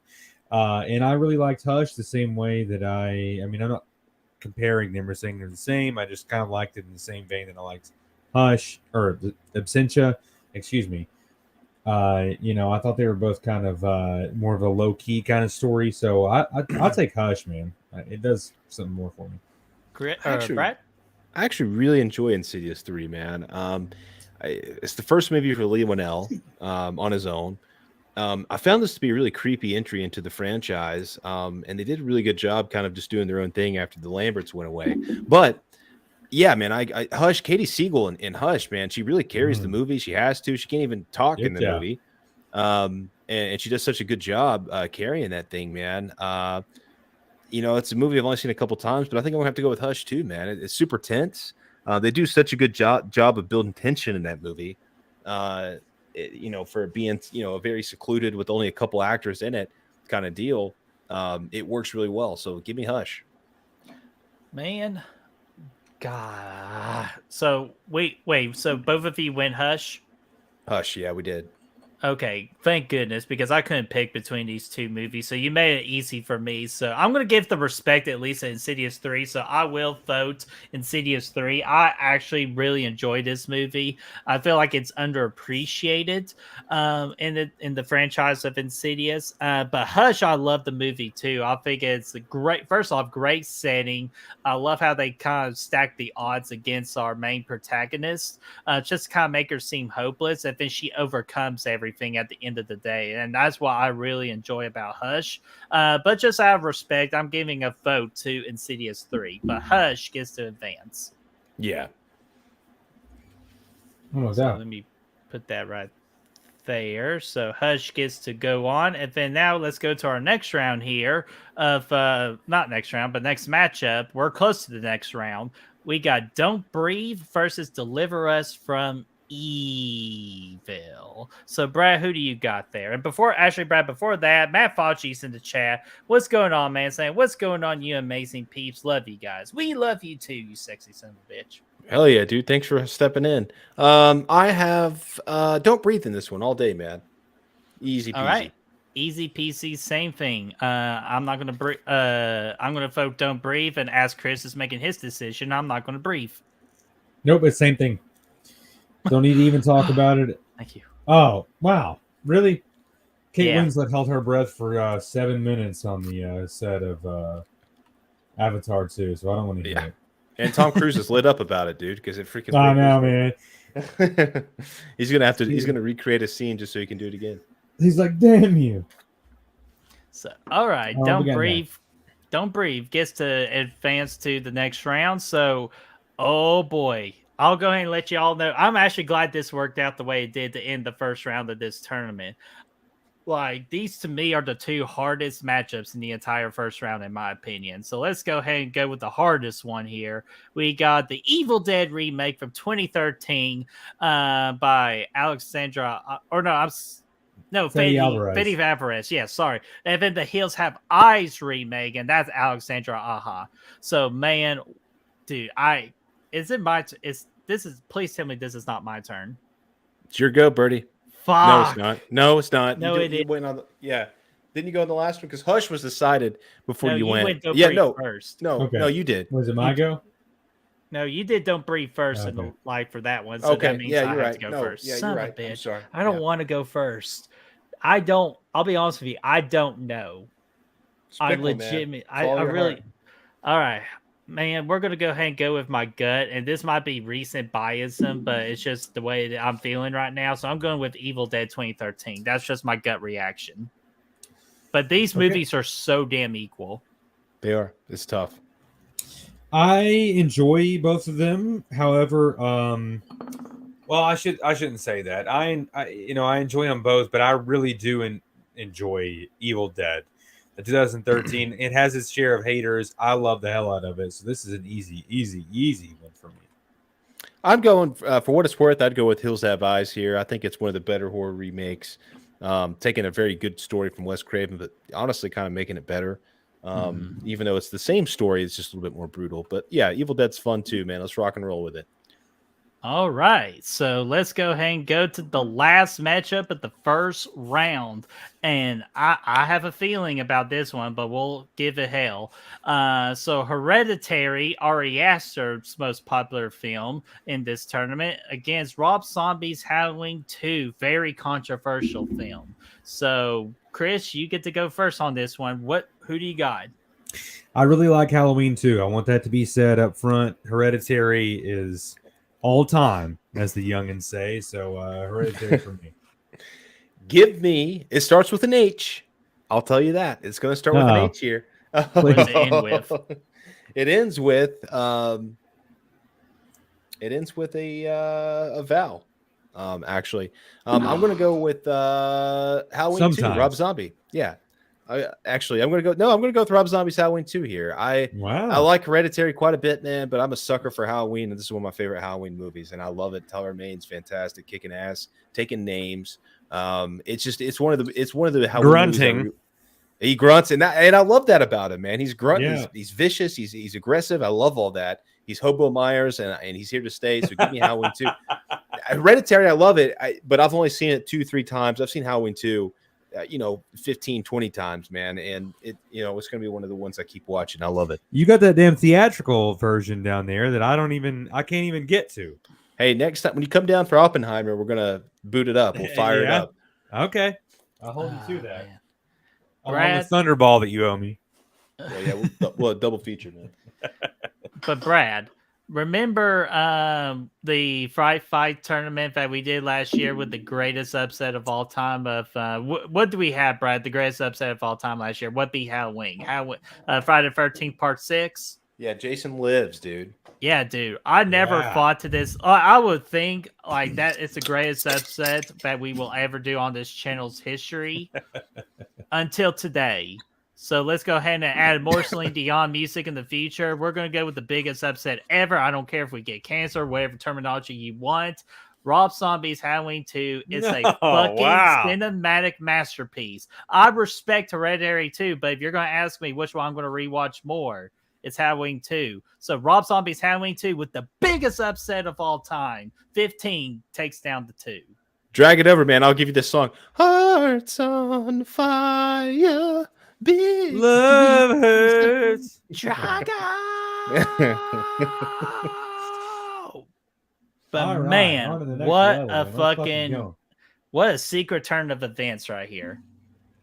All right, It's- now yeah. let's do this reverse now. Right top. Ooh, Okay, right top. I like this. I like that. Yeah, let's All do right, that. and let's go a little bit quicker in this round, so we can get some Okay. people time to vote for the next fly for the rest of the tournament. And guys, if you're just tuning in, you're getting ready to vote here shortly. So we only see 4 people in the chat. So invite your friends, invite your family members to this honestly, voting if we're gonna, party. if we need to, if we're doing votes, we need to get some more peeps in here, man, because it's gonna. Yeah. So get Um, everybody you know. So like, come on, man! Like, bring your green hat. We're going streaking. We're going Yeah. from the quad and into the gymnasium. Let's Gymnasium. go. Yeah. So all Thank right. So yeah. So get ahead. So get some people freaking in here so we can let you all freaking vote, man. So let's see here. Let's go ahead and start round 2 from right top. Upgrade versus Oculus. I ended it last, so that means Chris went first. So Brad, you get to start us off here. Upgrade. Love Oculus, and I'm glad Malignant's not here anymore because I can easily pick Upgrade. Man, I'm going to keep continuing with my freaking upset trend right here. I'm going to go with Oculus here.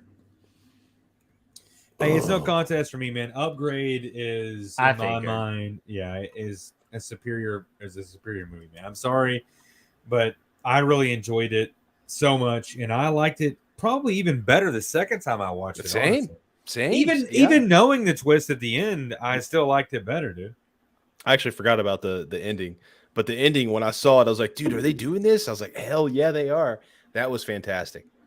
Hell yeah. So let's go ahead and go to the next matchup here. Cabin Fever versus The Witch. So I start this off first. So easy right Yep. here. It's The Witch. And I will continue that trend. I love Cabin Fever, and Oh, okay. I agree, guys. it's The Witch, man. I mean, I was just gonna say I love Cabin Fever, and it really does like hold such a special place in my heart. But The Witch is just all time. I guess I can't say eternal anymore. It's all time. Yeah, this was tougher than it looks on paper for me, but yeah, The Witch for sure. Excellent. So hell yeah. So we got the next matchup here of Death Sentence versus the Black Phone. Chris, you get to start us off on this one. Sure, man. I really love both of these, and I think that Ethan Hawke was just everything you wanted him to be as a villain, and he was just chewing it up, man. And it was such a great time to just watch him be the villain. But I hold true to what I said. I think Death Sentence was such a I mean, it just took me by surprise, and I still hold on to that, and I think it still holds up as a great. Like we talked about before, it's not necessarily it doesn't exist within the confines of horror, but it has elements in there. But either way, man, I think it's Death Sentence for me. Brad? Yeah, Death Sentence for me as well.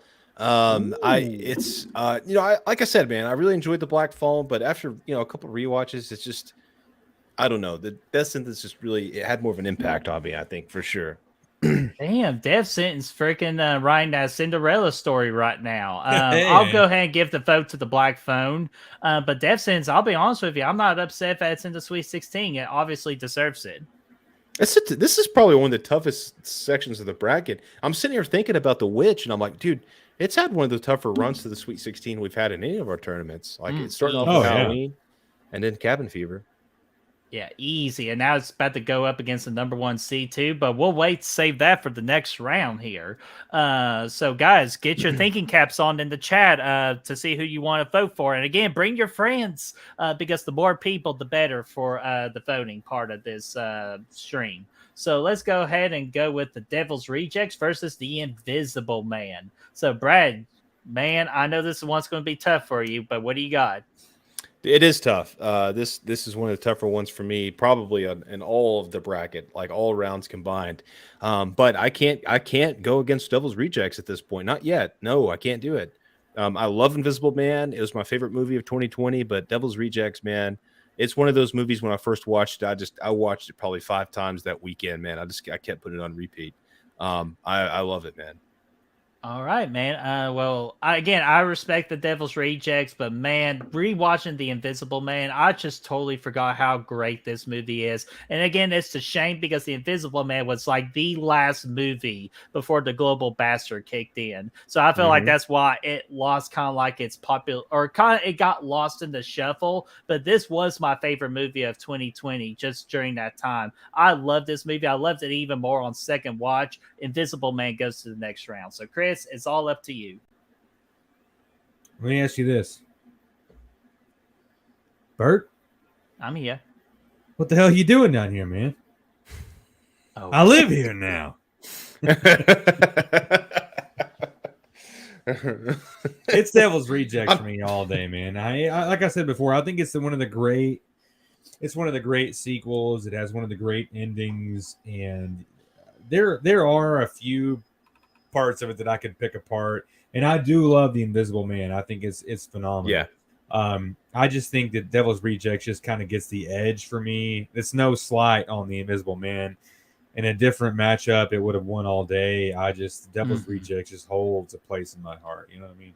No, I totally understand what you guys mean. Yeah, it's just, again, tough matchups. That's all it is. Because, Invisible Man could have easily done Final Four in a different region. So I totally... And you know what? I'm not mad because Devil's Rejects is actually Rob Zombie's second cinematic masterpiece.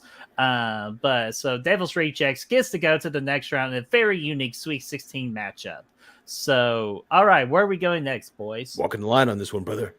I'm walking the line on this one. Let's go. We're going reverse order, so let's go Find Me Lobster. Find Me Lobster. Let's go to the Find Me Lobster. And before we do that, Adrian Mixit, welcome to Good Real Hunting. I think you are new here, so everybody, please make Adrian feel welcome. Saying, should Orphan have a part 3? I'm going to be honest with you, it should not, just because of how both movies played out. That's just my opinion. And plus, again, like the actress now is way too old to play that certain role. So I say no. Yeah, dude. I mean, hell, I like the last one quite a bit, actually. Oh, I did too. It's just from a story perspective, where can it go? I mean, you can do more prequels. You could do that, I guess. Like a prequel to a prequel. Yeah. Yeah, I liked it. So, I mean, honestly, I wouldn't be opposed. It's a unique story. Fuck it. Why not? Fuck it.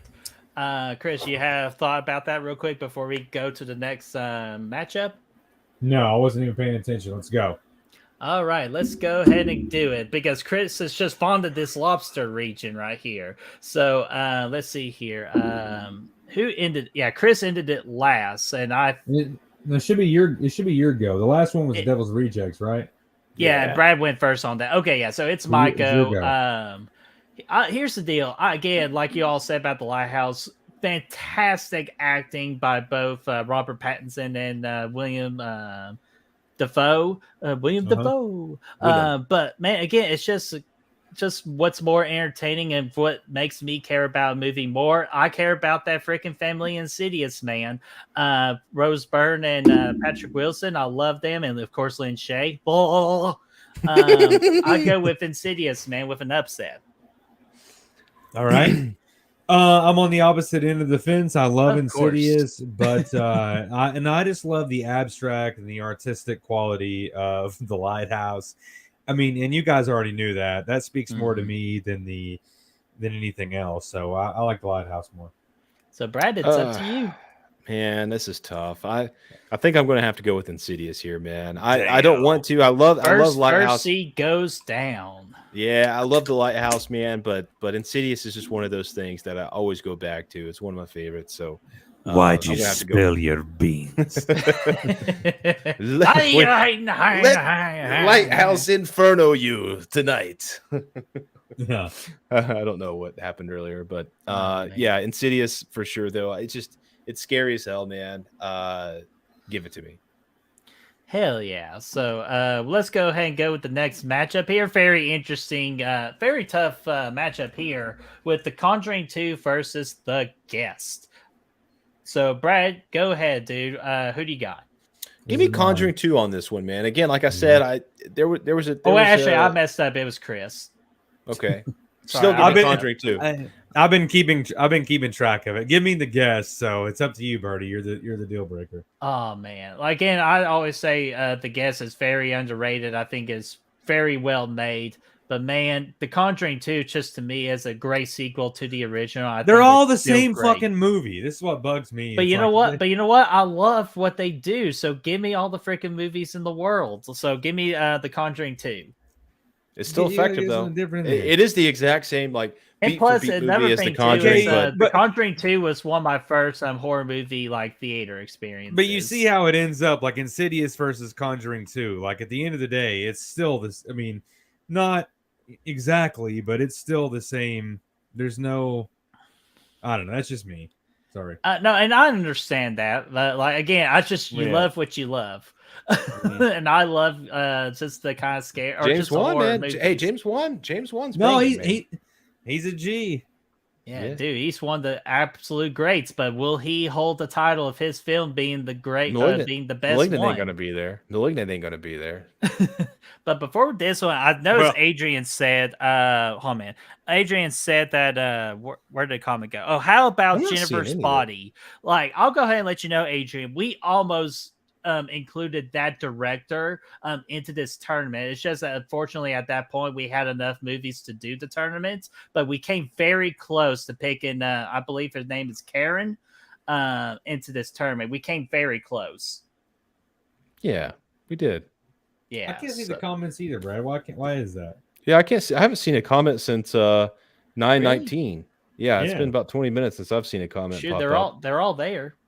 Yeah, the last one I saw was from Tyrese Daniels, Saw 10. He said, "Oh, damn, that is a long time. I'm not sure what's going on right now. I got it on my phone. That's how I know. That's how I can still stay interactive here. So I'll take care of the chat and just let y'all know. So let's go ahead and go with the next matchup here. Let's see here. Brad, I believe this one's you now, so I apologize for the last fuckery there. X or Hostel? X for me all day. Yeah, X marks the spot, not even a contest. Yeah, me too. Not even worth a conversation. Yes, sir. So Hostel was good back in the day, though. Yeah, it was. Yeah, it was good for its time. Absolutely agree with that. So the next one, the last matchup for this one is Crawl versus The Conjuring. And I hate that The Crawl has to go up against The Conjuring. So no contest for me. It's The Conjuring. Crawl for me because we already have Conjuring 2 in there, and I just think that you're just so butthurt. You got to look at this from an independent. You got to be independent. Every matchup's got to be independent of the other ones. We're going to end up, the final four is going to be Insidious 1 versus Insidious 2 versus Conjuring 1 versus Conjuring. That's impossible because they're all in the same bracket. Well, either way, it's going to be Conjuring 1 versus Conjuring 2. But either way, I mean, And what's wrong with that? These things happen. It's James Wan, dude. Give me Conjuring, Birdie. Give it to Thank me. you. Give me Conjuring.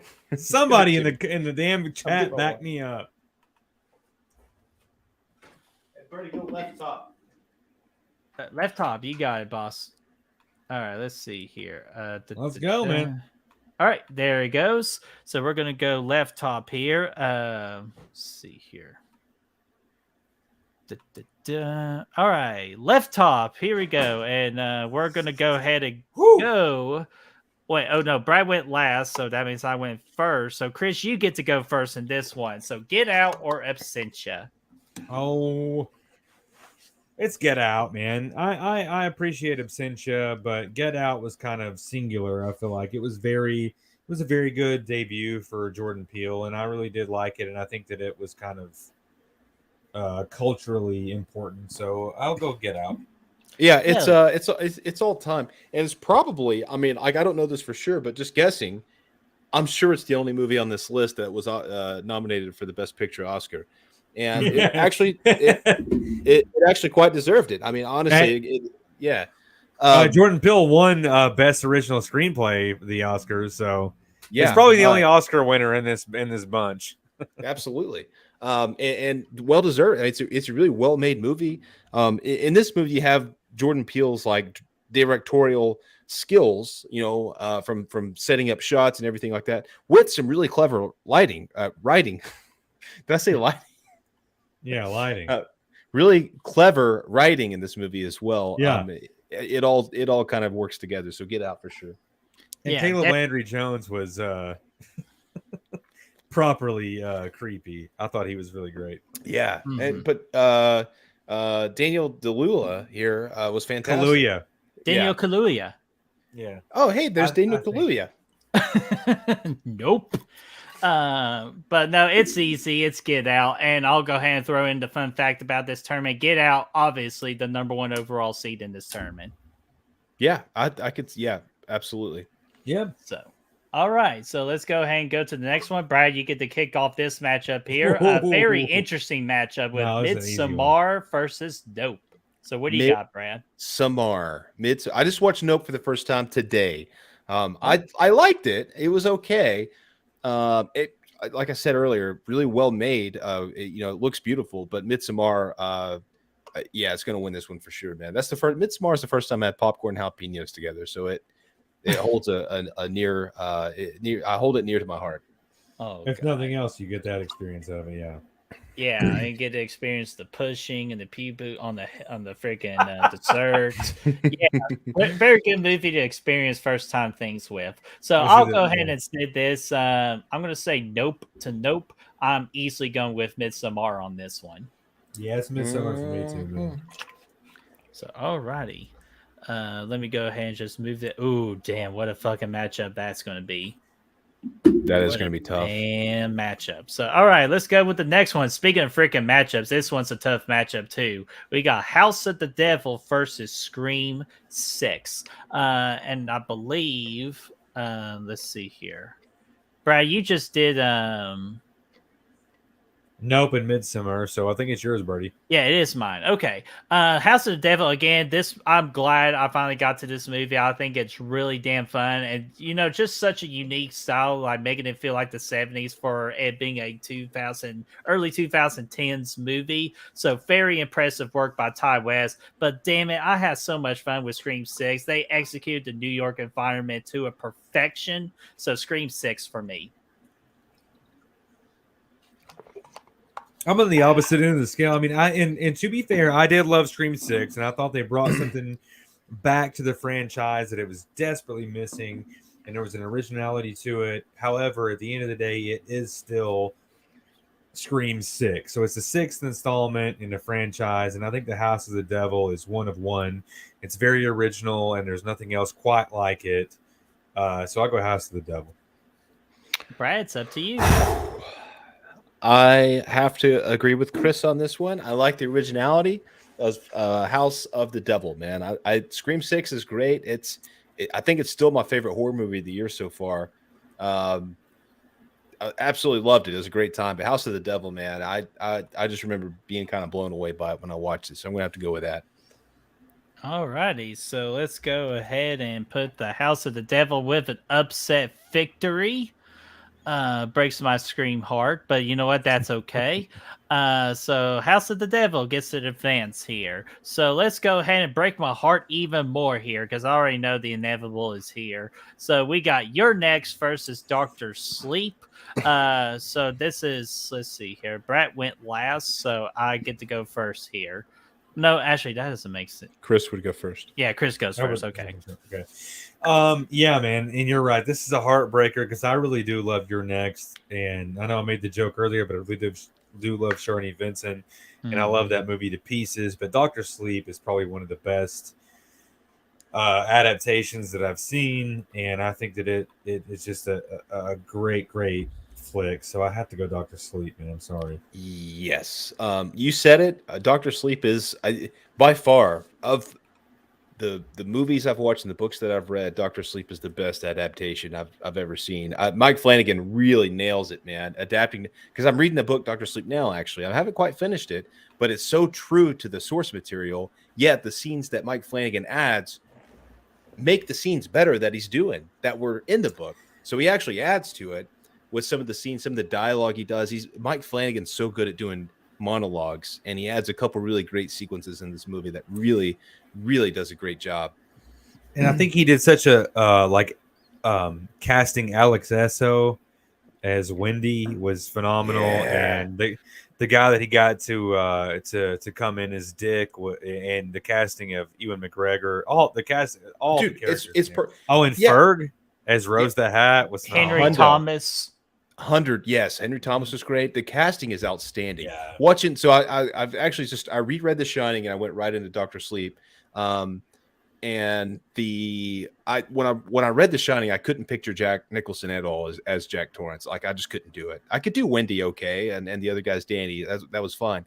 But when I'm reading Doctor Sleep, Ewan McGregor fits that role. Abra too. They both fit those roles fantastic. Rebecca Ferguson does as well. It's casted to perfection. It's a very good adaptation of the book. So yeah, and it was my favorite movie of 2019. Not horror movie, favorite movie of 2019. Mm-hmm. Sharni, I love you. But it's Doctor Sleep. Okay. I'm sorry. I was like, we'll get back to Birdie in an hour or so. Yeah, I was like, but no, we don't have enough time. Fernando, for that, so. I will say, I love Your Next. It's like my third favorite horror movie of all time. But fuck almighty, there's no way Your Next can compete with Doctor Sleep with what it did. Doctor Sleep is fantastic. I think it's a actual favorite in this tournament, in my opinion. But we'll find out. So we'll find out. So Doctor Sleep, and Adrian, I saw in the chat say Doctor Sleep was a bad remake. Again, we love different opinions on this channel, but just in my humble opinion, I definitely disagree with that statement. It wasn't a remake. Yeah. So it was a sequel. I wasn't going to say that. You said it. But so, all right. So where are we going next, fellas? Oh, actually, there's only one more region to do. Right. And we got 7 people in the chat, so we're getting close to being in voting territory. So again, bring your friends and everybody. Like, bring your friends so we got more people to vote, so we can make this very entertaining. So it's up to you. Because we are going to possibly open up the poll after this next region right here. Wait, is it right top? Is that what we got left? No, we got bottom left. Okay. So we got, let's go ahead and do it with Pearl versus Sinister here. And I went last, so that means, let's see here. Brad, you're first, man. Pearl versus Sinister. Pearl versus Sinister. Oh, God, man. I loved Pearl, man, but it's too new. Sinister has had the test of time, and I still love the shit out of it. I rewatch it all the time. Some of the best jump scares you'll ever see. Ethan Hawke was freaking banging in this thing, so give me Sinister, man. Man, again, here's the deal. I love Pearl. Mia Goth was absolutely terrific. Her 9 to 11 minute freaking monologue at the end will be just told for the remainder of time of how great that is.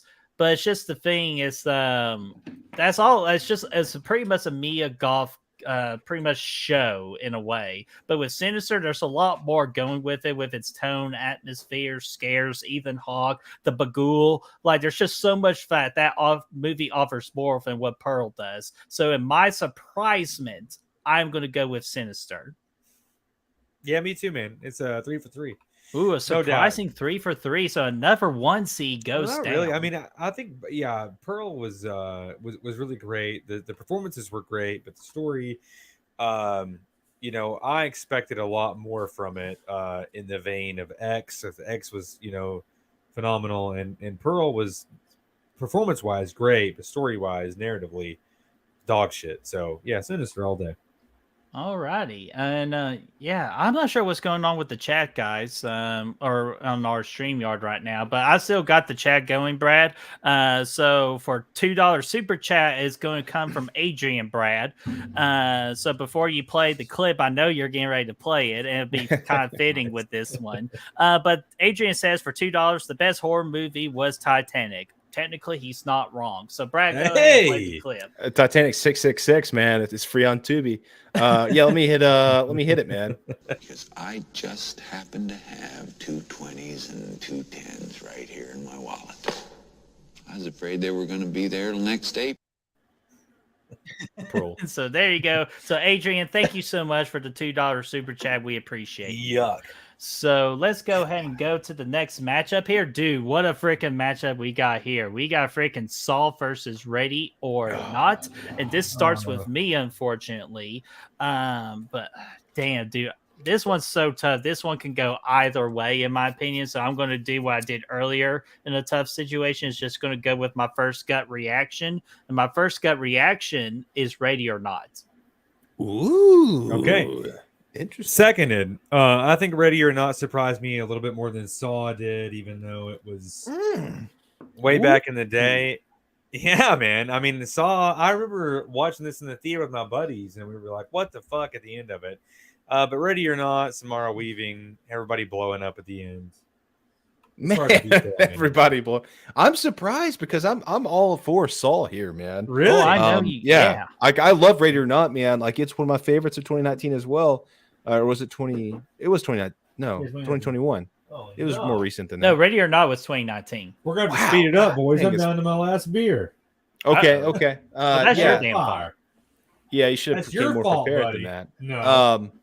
But It's taking forever. It doesn't matter, man. Yeah, we can move on. Saul would have been my pick, though. Chris Snyder, if you're here, I don't even know who's here. The chat's been frozen me for the last hour, so Yeah, me I don't too. know. I can't see anything in the chat. No, it's okay. I pull it up on your phone, so you'll be able to see it. But let's see here. And Chris, I want to say I think this is the person you're familiar with, but Fancy Fox is in the chat. What's going on there, Fancy Fox? Saying, "Hey, What's up there, Chris." Fancy Fox.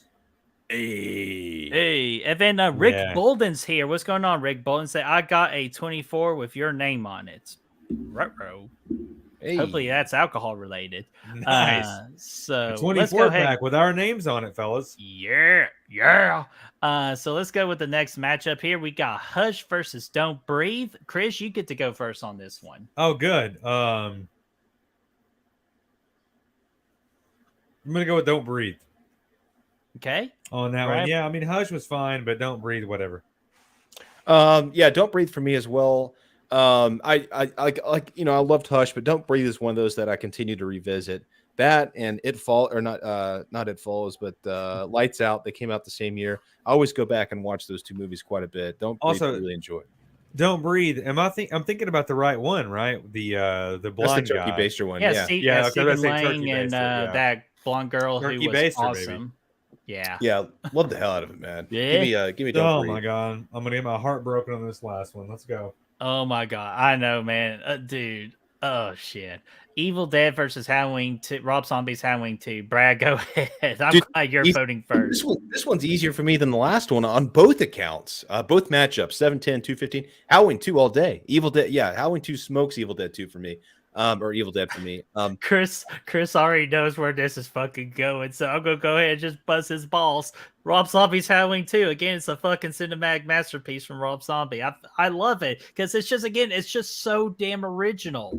Like it went places that the Halloween franchise refuses to go, and Rob Zombie did it, man. So I'm proud of him.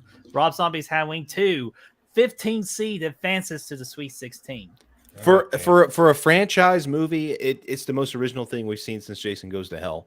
And you all should be ashamed because Evil Dead 2013, in my mind, oh, it's terrific. It's just Evil Dead unfortunately not 2013 is generic. Loved it. It's See, generic. even Yeah. Cecil and Fancy Fox in the love chat it. are agreeing Halloween 2.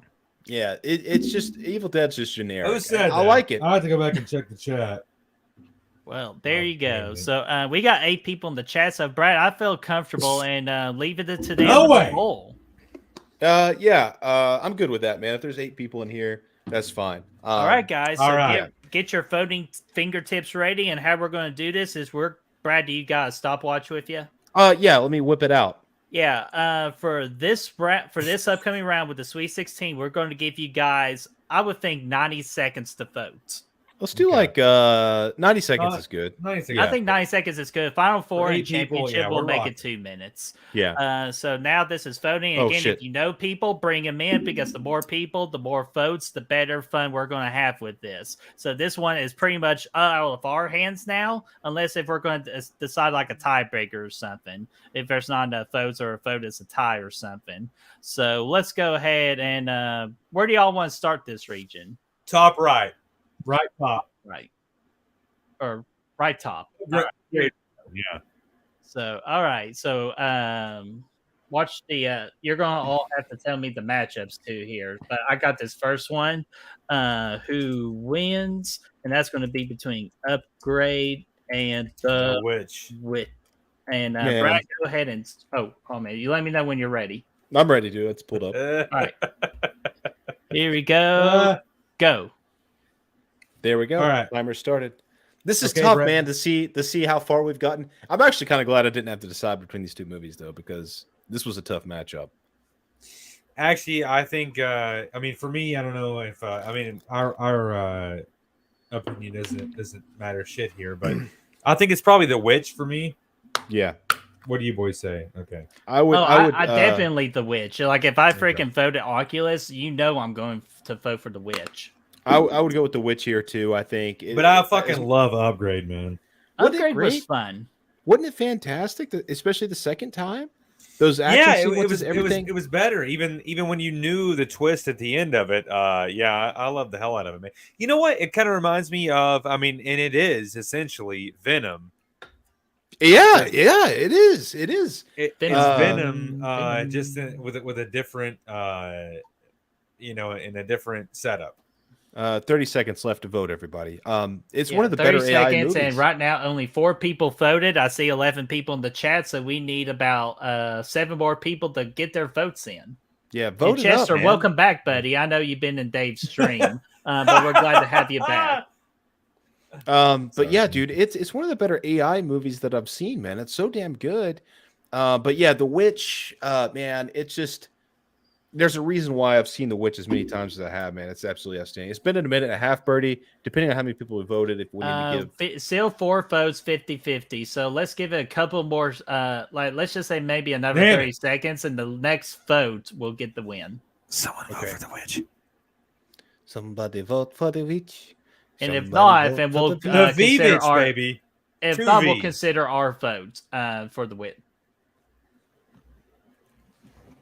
Well, All right, the Witch wins it.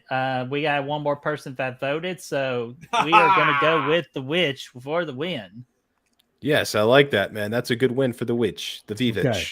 The Vivitch. All righty. So the Vivitch gets to All go right, let's to get down to the the next Elite 8.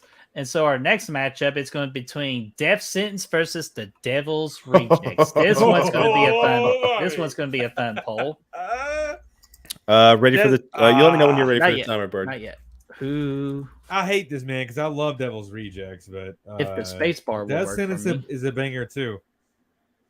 Not the- For me, it still stands the same. Devil's Rejects is one of my favorite movies of the last 23 years. It is, man. It's such a banger. I remember. I think I saw it Ray in Brad? theaters twice. Yes. I don't know if Rick's still involved or not, but I know Rick loved the hell out of it too.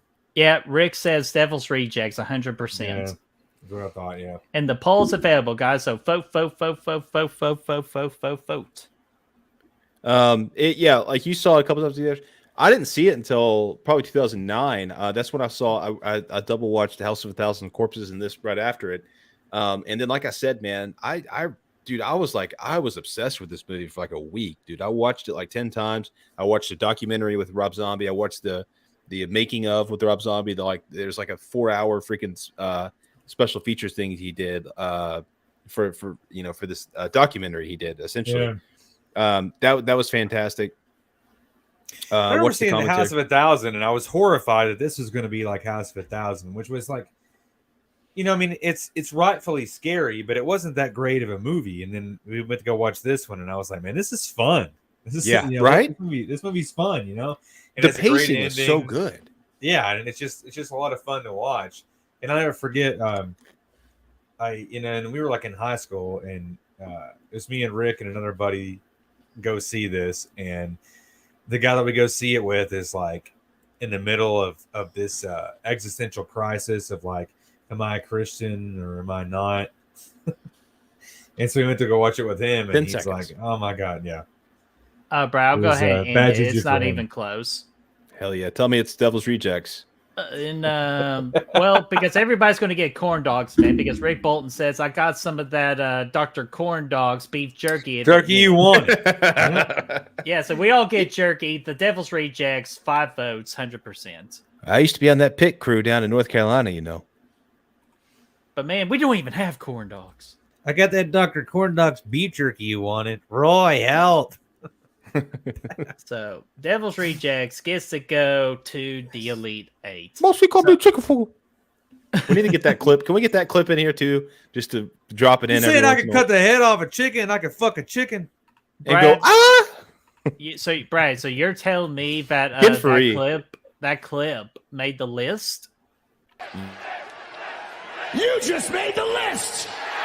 Hey, Birdie, you're cut off. You're at your limit of how many. That was a different video. That was different. But all right, let's go ahead and go. Where are we going next, fellas?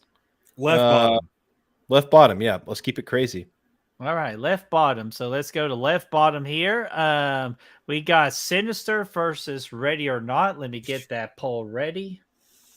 Let's see. Oh, that's a tough matchup. But boys, Brett's doing the poll. Brett, go ahead and talk about your side of these, Chris. Man, what would you pick here? It's lots up to me, man. I mean, I enjoy Sinister, and I like it a lot, man. What was it? Ready or Not versus Sinister. All right, go ahead and start it. All right. You got the timer? Yep, it's running. Ready or Not was so unique and fun and completely came out of nowhere. Sinister is like, it's just one of those, just like anything else here. It's like, it was scary enough when it came out. And I know it has that reputation for, it has one of the scariest moments ever. And, truth be told, it is scary, but that's all it has going for it. And I do love Ethan Hawke, but it's kind of the same as like Amityville horror for me. It's been done before, and I think Ready or Not has this originality quality to it that Sinister doesn't have, and it's super fun. So I love the hell out of Ready or Not. If it was for me, I would choose Ready or Not. I would still have to go with Sinister here, just because of how dark it gets. Hellfire.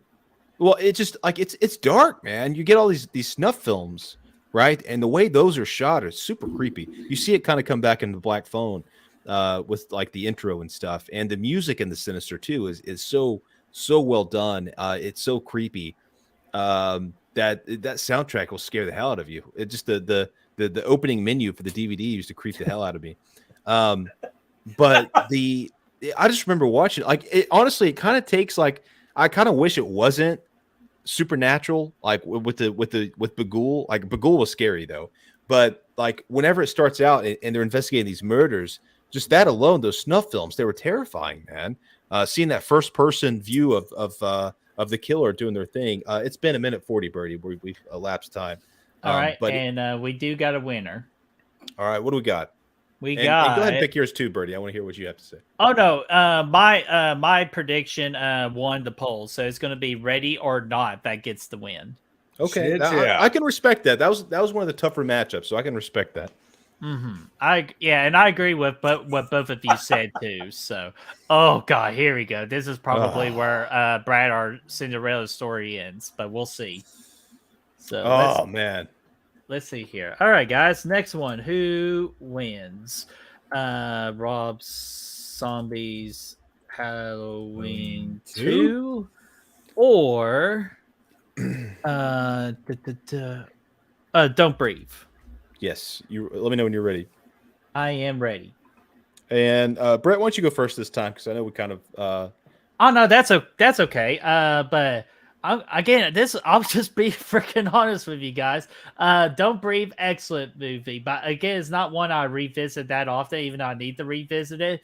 But again, it's just Rob Zombie with his fucking cinematic masterpiece, man. The originality that we just do something different. I think it works. I think all the actors are spot on. Brad Dourif had one of his best acted scenes in history, in his entire filmography history.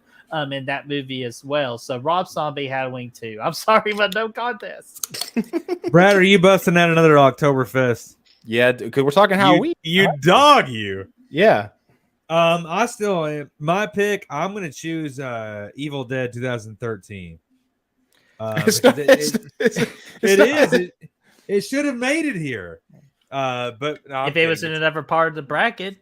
I hate you both for doing this to me, but Halloween 2 has to go on. Don't Breathe. Well, you're about to hate the chat. It's fine. Oh my fucking god. Well, Halloween 2 needs to go on. I hope that's the case because Brad, you let me know. We got 15 seconds left. Because Don't Breathe compared to Halloween 2 is, and honestly, Halloween 2, the scenes in the titty bar. It's outstanding. And I would too go with Halloween 2, man.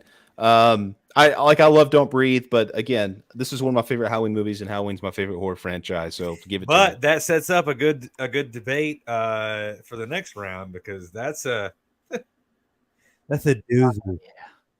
Yeah. Even though Rob Zombie's Halloween 2 won the vote 6-0.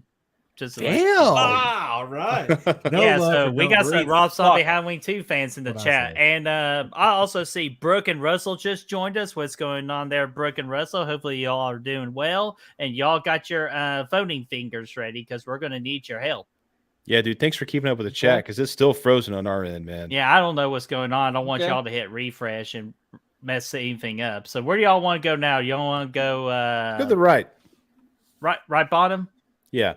All right, let's go right bottom here. And our first matchup is going to be Insidious versus Conjuring 2. So let me go ahead and get that going here.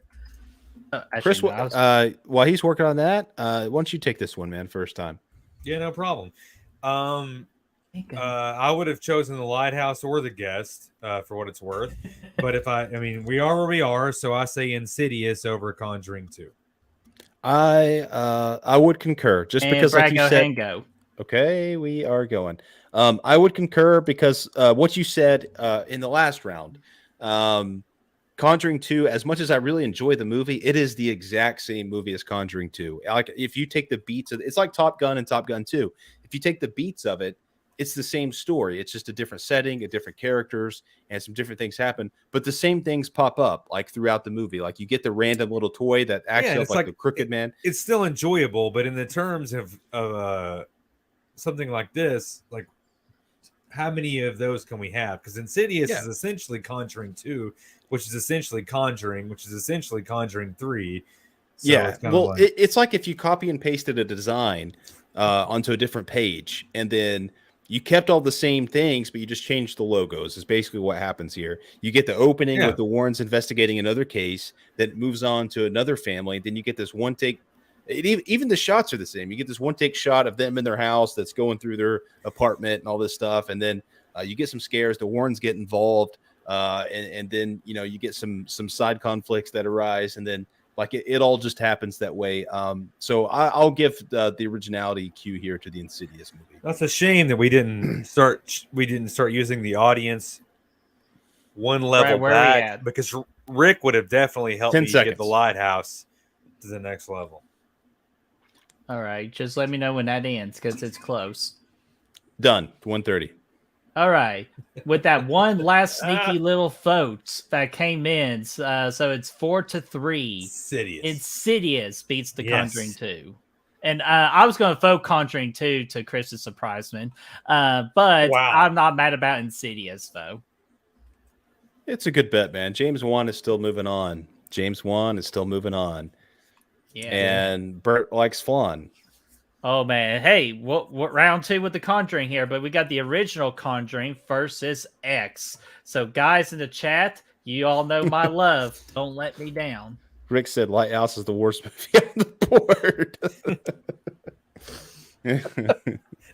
All right, Brad, let me know. I'm ready. I knew that was coming. All right, let me go ahead and go first on this one because my baby is in this one. X, I love X. Definitely the best horror movie that came out last year. And this what really just takes Ty West into this epic status of modern day horror director. Why he gets to be in this tournament. It's all because of X right here. But the Conjuring vote, same could be said with James Wan. This what made him one of the best modern day horror directors as well. What he did with that movie, with the family, with the Warrens, the mood and atmosphere, that bitch Bathsheba. I could just talk like hours among hours about The Conjuring, and it will rightfully win. I have good faith in this chat. Oh yeah, go ahead, Chris. No, I didn't get all that. Bathsheba? I mean, I know that was what they were fighting for. Are you just asking me about this matchup? It's X all day.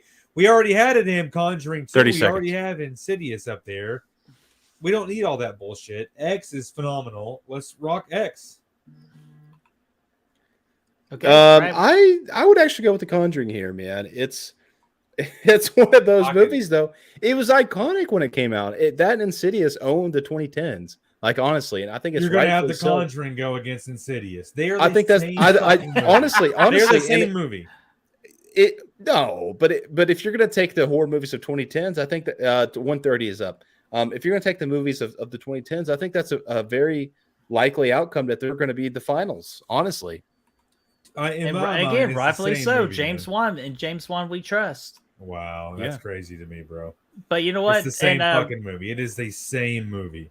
And I saw Russell's comment saying that his finger slipped. He meant to vote for The Conjuring, but hey, it's okay because Conjuring still won with no worries. So we got The Conjuring moving on. So that means we got one more region before the Elite Eight. Left top, baby. All right, let's freaking get to it, man. With an interesting matchup between Get Out and Midsommar. I'm glad we don't have to vote on this one. Man. Yeah, no kidding, dude. This one's that's a toughie. So, hey, chat, have fun with this one. Let me know when to start, Birdie. Ready? I'll just go. Okay. I would probably have to go with. I think I'd have to go with Get Out. I love both these movies. I'm going Midsummer. So, what do you think, Birdie? Dude, as much as I love Midsommar, man, but my last rewatch of Get Out, it went from 4.5 to golden reel territory, and Midsommar has not done that yet for me. So honestly, I'm going to go with Get Out. Even though I love Midsommar, but just to me, Get Out was just such a perfectly original, and it really just put like freaking Jordan Peele into that level of modern day horror director. I think Get Out just paced better overall. Like Midsommar is really long. True. Get Out's got like 30 less minutes in it. It doesn't really ever have a lull in it. So that's really what kind of gives it to me. But you know, and I love Get Out. I mean, it has its moments, but like Midsommar, man, there's just some crazy shit that goes on in there. Like whenever she walks in and the guy's damn lungs are being pulled out for bird feed, you know what I'm saying? Or whenever the crazy guy comes out and people just get killed in weird ways, and the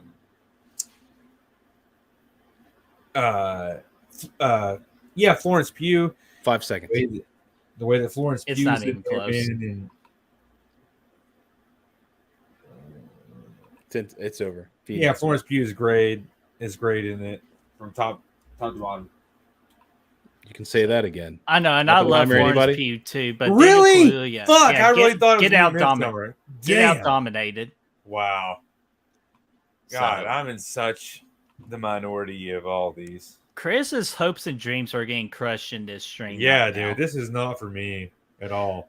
All right, but this one, and Brooke's laughing at you, Chris, and your frustrations right now. It is funny though. The bottom right is literally like the most like approachable, most like probably the biggest like box office movies of the 2010s. But then like the top left, you have Get Out and House of the Devil and Doctor Sleep. Like it's there's a good variety on the rest of the board. All right, Brad, I'm and ready let for me this get- next one when you are. Go for it. Go. So Doctor Sleep versus the House of the Devil, and I'm gonna go ahead and let you know, and actually keep it short and sweet. I respect the House of the Devil, but man, Doctor Sleep, just it's in another league of its own. Yeah, tenfold. It's Doctor Sleep for me all day long. I concur, man. Absolutely love the story, man. It's a perfect sequel in the sense that it has to be the sequel to the book and the movie at the same time, which are vastly different. And they toe that line really well, and they make it work, and it's fantastic. I don't know if Rick's still here or not, but I think he read. I know he read The Shining, but I think he may have read Doctor Sleep as well, so he may have some sort of.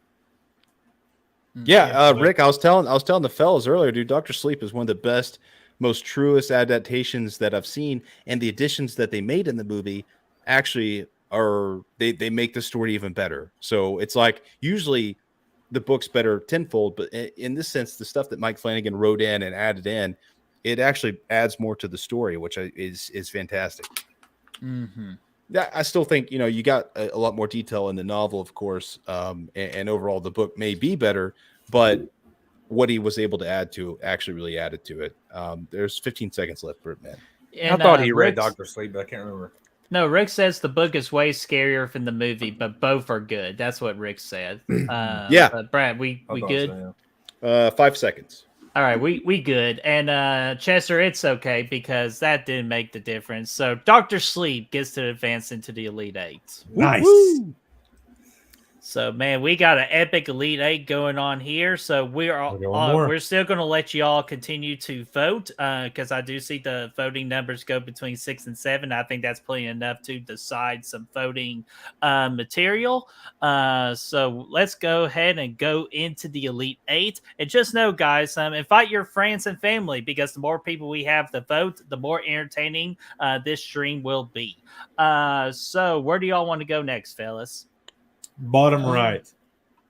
Bottom or right bottom. You want to get Insidious and Conjuring? Oh my out. God, Chris, I fucking knew it. And I want to still get it a out of the 90 way now. And still a 90-second time limit, guys. So you gotta vote quick. Okay, So- tell me when to start, Birdie. Who wins? Either one of them. They both suck. The This is actually going to be a tough matchup, though. not for me, actually. X all right, should be in Brad, go. The Conjuring versus Insidious, and no slippery fingers because I know like this one's going to be a close vote. But I have faith in you guys. Yeah, I'm thinking you do. Hey, while we're at it, because I'm pretty sure we're everybody's vote. So, Brad, if you want to quickly, let's just say, like, how our contest, because we took some people's predictions. So, if they're actually lucky enough, like, what could their prize be? What is it? $25 gift card and a video dedicated to them, something like that. Yeah, if they get the Final Four championship title game and the winner right. Okay, hell yeah. Fantastic. If they get the Final Four right, then it's $25 Amazon gift card. Or no, I'm sorry, it's the winner. Then it's a $25 Amazon gift card. They Okay, also cool. get 1 month free to our OnlyFans and a free 6-pack. Chris, we don't talk about that. We don't want that kind of shit getting out there. You're right. But I will say I got on terrible OnlyFans, feet. we do some crazy things with those guitars behind Chris, for sure. Yeah. And I did the And- helicopter. And with the Oktoberfest bottles that Brad drinks after he's done with them, we find Yeah. use for them. Or before I'm done. Brad, with how them. much It doesn't time do really we matter. got left? I Let's can't see. believe they're serving it. 10 seconds. And to let y'all know too, if there's multiple winners, that's when we'll enforce the wheel technique. But if there's just one individual winner, well, 1:30. So. We're done, Birdie. All right, we're done. Chris, you want to guess what freaking makes our first Final Four? I voted Insidious. So I'm gonna say it's The Conjuring. You damn right it's The Conjuring. Wow. So Was it close? James Wan's 71% Conjuring. I agree with that. Movie. I agree. Yeah, I agree with that too, hands down. So The Conjuring gets to go first, and James Wan's movie gets to make the Final Four. So You had congratulations. to know The Conjuring was going to make the Final Four. Oh, Chris. absolutely, dude. It's my favorite horror movie of all time. I the don't scariest. like it at all. No, I'm sorry. It's the scariest horror movie of all time. It's The Conjuring. My favorite one's Scream. I do be think fair- Insidious is scarier, but I think Conjuring's a better movie. Ooh. All right, where are we going next, gentlemen? For what it's worth, I don't like either one of them. But let's go on. Well, I don't like you. No, I'm just kidding. I'm just kidding. Right. Let's go. No, left bottom. Left Bottom. bottom left. Yeah, left bottom. You're right. All right, so I keep trying to reverse it, but yeah, you're right. Left bottom. all right. I have a feeling that this is where the Sweet 16 dies, but we'll find out. Well, We've the seen Sweet we've seen 16 does tend to we've die seen when we move crazier on to shit. LED. Let's All right, go. let's see. Ready or Not or Halloween 2. Fuck. For Rob Zombie's Halloween too. So Brad, I am ready. If you are, I'm ready to go. Click it. go. All right. Okay. Okay. So all right, guys. This is actually the one I'm most interested in, and yeah, Right. it's already going how I was thinking it was going right now. So we'll Brad, see. talk it out. Don't look at the results. Talk it out. No, I would still go with Halloween 2 here, man. Again, I love Halloween. This is my third favorite movie in the franchise, I think. And for all the reasons we talked about earlier, man, I just love the originality for it. And it's still a really well-made movie. We haven't really talked about the cinematography yet for the movie, but it's shot on film. It looks beautiful. It's one of the most unique aesthetics in the franchise. So I love it for that, man. Great shots with some lighting out in the cornfield and stuff like that. But Ready or Not's great. I mean, it is, but I love what the chances that Rob Zombie took in this movie. And let me go ahead and say that the car tipping scene in Rob Zombie's Halloween 2 is one of the most beautiful cinematic shots I've ever seen in my movie watching history.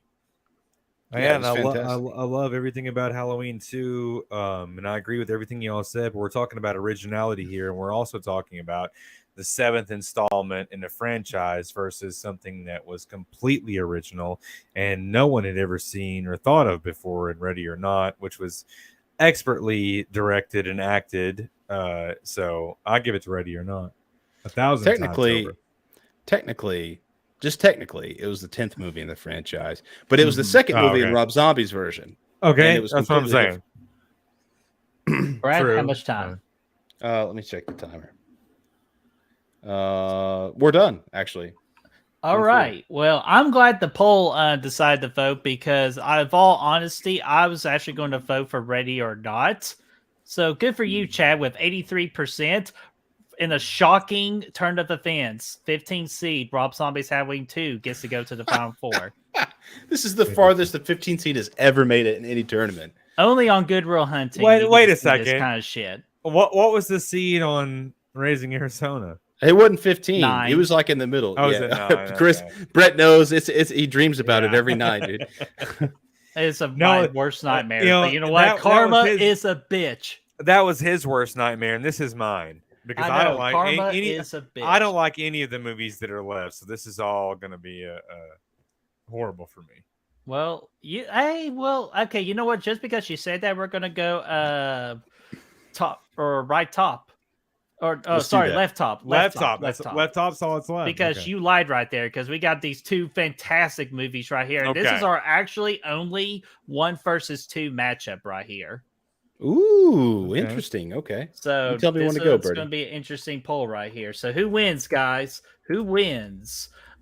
Get Out or Dr. Sleep? Tough So, matchup. Brad, I'm ready when you are. Go for it. Go. And then Final Four in the championship, we're going to give you all 2 minutes to vote. Birdie, I think Ooh. Fancy Fox is texting you directly in the chat. Okay. He said, didn't Halloween Ends win an Oscar? I doubt that because the Oscars hate the horror genre. I think I got Best Picture though, right? Fuck Yeah. off. Maybe. But no, for this matchup, man, I would go Doctor. Honestly, it was nominated for best soundtrack. Mm-hmm. I could That see I that. agree with. I would have put it in there. But, Yeah. but So Dr. Sleep. yeah, I want Doctor Sleep to win so badly. So I imagine It's probably going to Get Out. I give love up both on movies, but Doctor Sleep to me has more rewatchability, and plus, just that director's cut is just a thing of beauty. Oh, dude, that director's cut is so good, dude. 3 hours of madness. It's fantastic. But the pacing of it, And and if it was- split it up into chapters, is what makes the pacing of it go so smooth. if it was Doctor Sleep versus Midsummer, it would have been more difficult than Yes. Doctor Sleep versus Get Out. Yeah. So, Damn it! I need a nice cold beer. and Rick Bolton says, "Wait, Fancy Fox is a dude, or he or she? It don't matter to us. We're just glad everybody's here." I think I Brad- think it's a they. Fancy Fox is a they them. What? Yep, we're done. 1:30. All So right. it's not. So, Oh, this All is right. is this supposed to be 2 minutes or is it? no, it's the minute and a half. So Okay. we're good. And easy vote there out of 7 votes, 85%. Doctor Sleep gets the Hell advance. yes, dude. Going to the final four, is it? Final Nice. 4. Finally, something I could get behind. Okay. Mike All right, Flanagan is in the final four. So my Oh, yeah. Flanagan, Rob Zombie, and James Wan. So hey, at least we're getting variety with the directors. So Wait, now who's the final in the top right? We're well, about to that's find what we're out. getting ready to find Oh, out, okay, man. We yeah. got Rob Zombies, the Devil's Oh, Reject, versus oh, Robert oh. Eggers is the Witch. This is the toughest matchup yet, dude. Brady, you tell me when. Say no. when. All right, I will. The chat's gonna do me in. Come on, let's do it. I think the chat's going to do the right thing. They are. Oh, know. guy, you tell me when to hit start, Birdie, and I'm All right, ready to start talking. Brad. Chris, why don't you talk first, man? Oh man. Or Brett, I don't care. Brett, you Oh, go I'd second. say it's easy. It's Man. the Witch. I love the Devil's Rejects, but the Witch. It's just it's a cinematic masterpiece. It's just that much better. I love The Witch. I'm going on personal experience here. I have a personal affinity with Devil's Rejects. I saw it with a bunch of my buddies when I was younger. Thought it was great. I've been watching it nonstop since then, and it still holds up to me. So I'm calling Devil's Rejects, man. I hold true to what I said earlier. I still think it's one of the best horror sequels ever of all time. Yeah, I mean, The Witch is one of the scariest movies. It's one, honestly, like if you break it down from like which is the best movie objectively, obviously The Witch is probably going to win that. But Devil's Rejects for me is what I would vote for here, man. I love the movie. It's one of the most rewatchable horror movies for me. It's one that it's probably one I've seen the most of post 2000, and it's just such a good time. It's a blast, man. We got 20 seconds left, Birdie. And the ending right. is maybe one of the best that I've ever seen. Like The in ending a is so theater of good, all dude. time. Fantastic. And you put Freebird and everybody's dying. yes. Is Yeah, top dude, notch, man. Blaze of Glory. The only thing you could have put John Bon Jovi in there. That's the only thing that could have made it any better. But I think that it's perfect the way it is. And time is up, Birdie. All right. And the winner, the last movie that gets to go to the final 4 is Fancy Fox, saying Jamie Lee Curtis won an Damn. Oscar for Halloween Ends.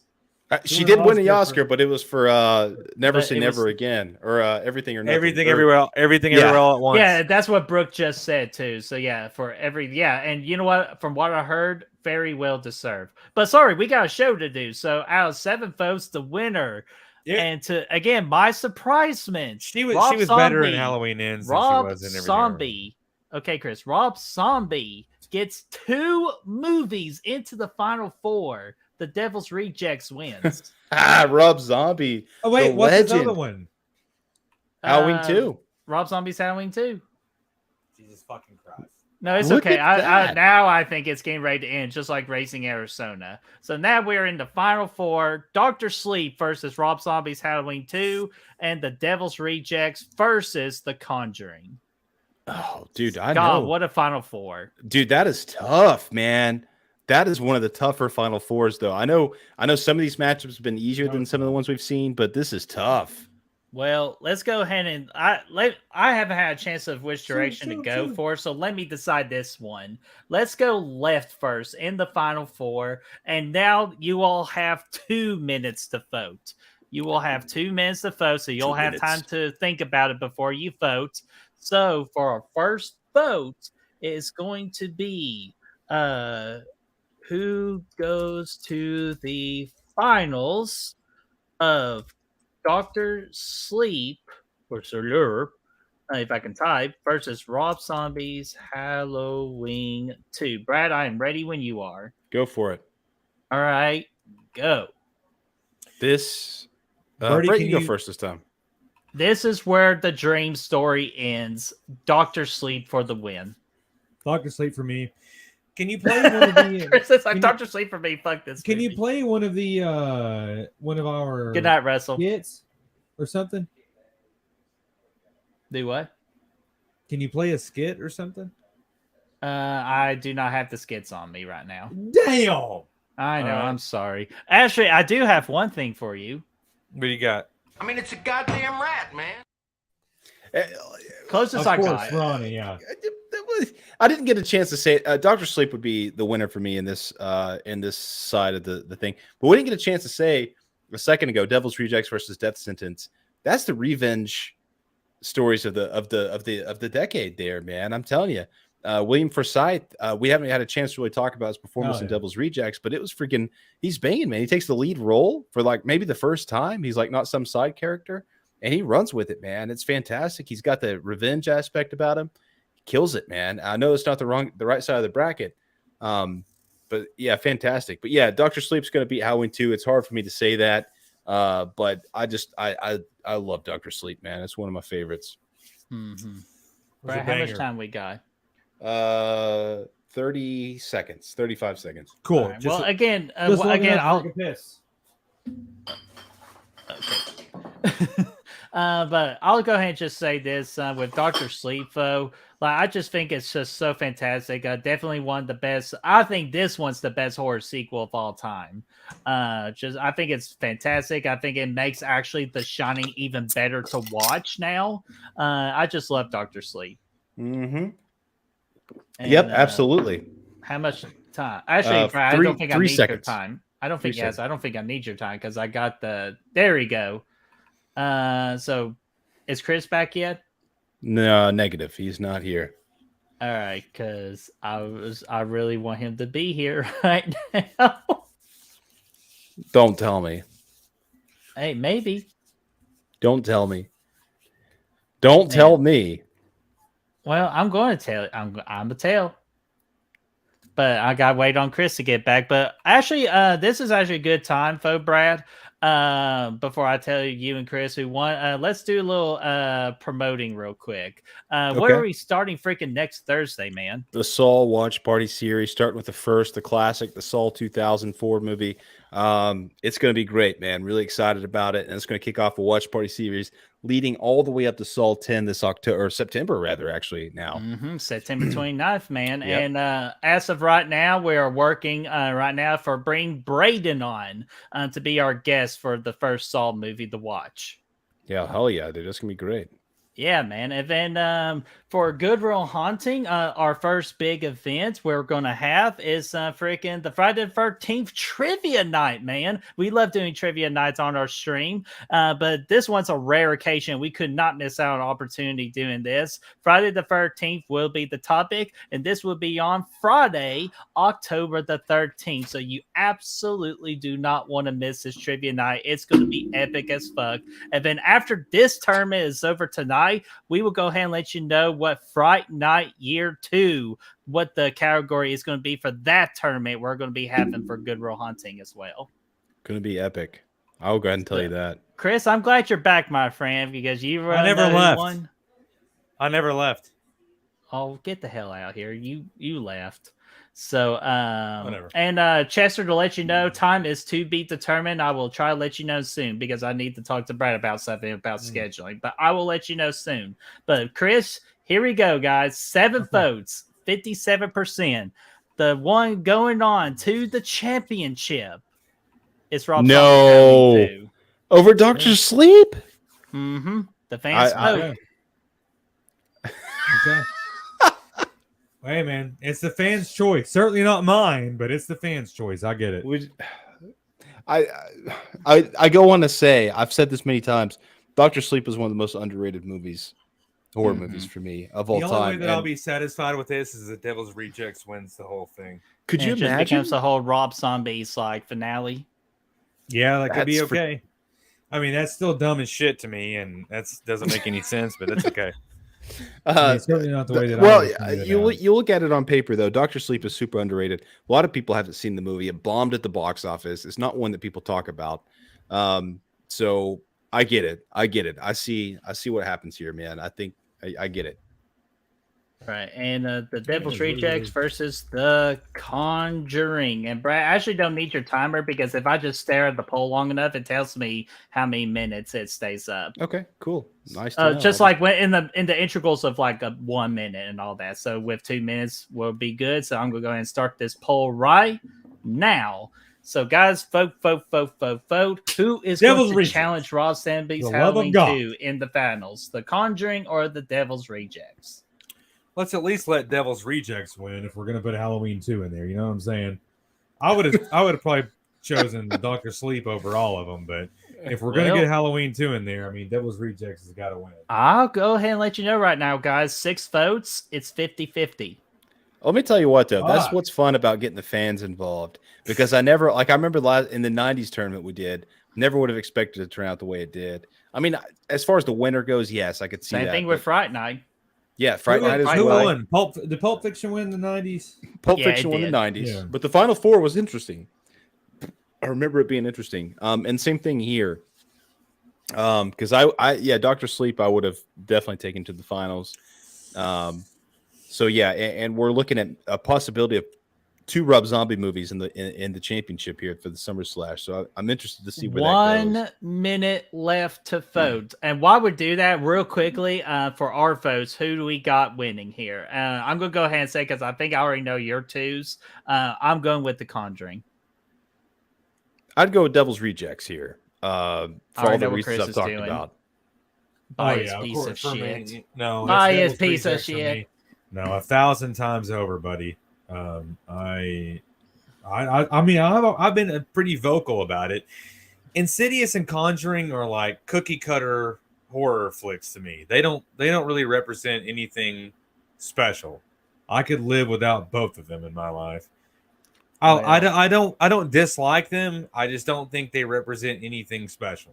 They're cookie Does that cutter, make but they're any sense? really well done cookie cutter. It's Okay. it's like if you have a Williams Sonoma cookie cutter. You know, it's not like you got it from Walmart. Like no, it's one William that- Sonoma, that's cookie cutter, buddy. Yeah, I mean, it's something like it's not an Amazon purchase. You know, it's something that's actually like it's really well done. It's got very neat No. edges. They you're not- they are good flicks. I'm just saying, I'm just not for that. I champion. God damn it! Oh my god! Not Dun, dun, so dun. fast with a I was about to lucky say. last minute vote, last second vote actually. The No. Devil's one. I just champion Originality and Now my heart's broken. Dude, Rob Zombie, I did not expect to be in the championship. And this just goes to show how far he's fallen as a director to go from 2 of these movies. his old flicks, yeah. Yeah, the best director. This whole tournament's about the best directors post 2000.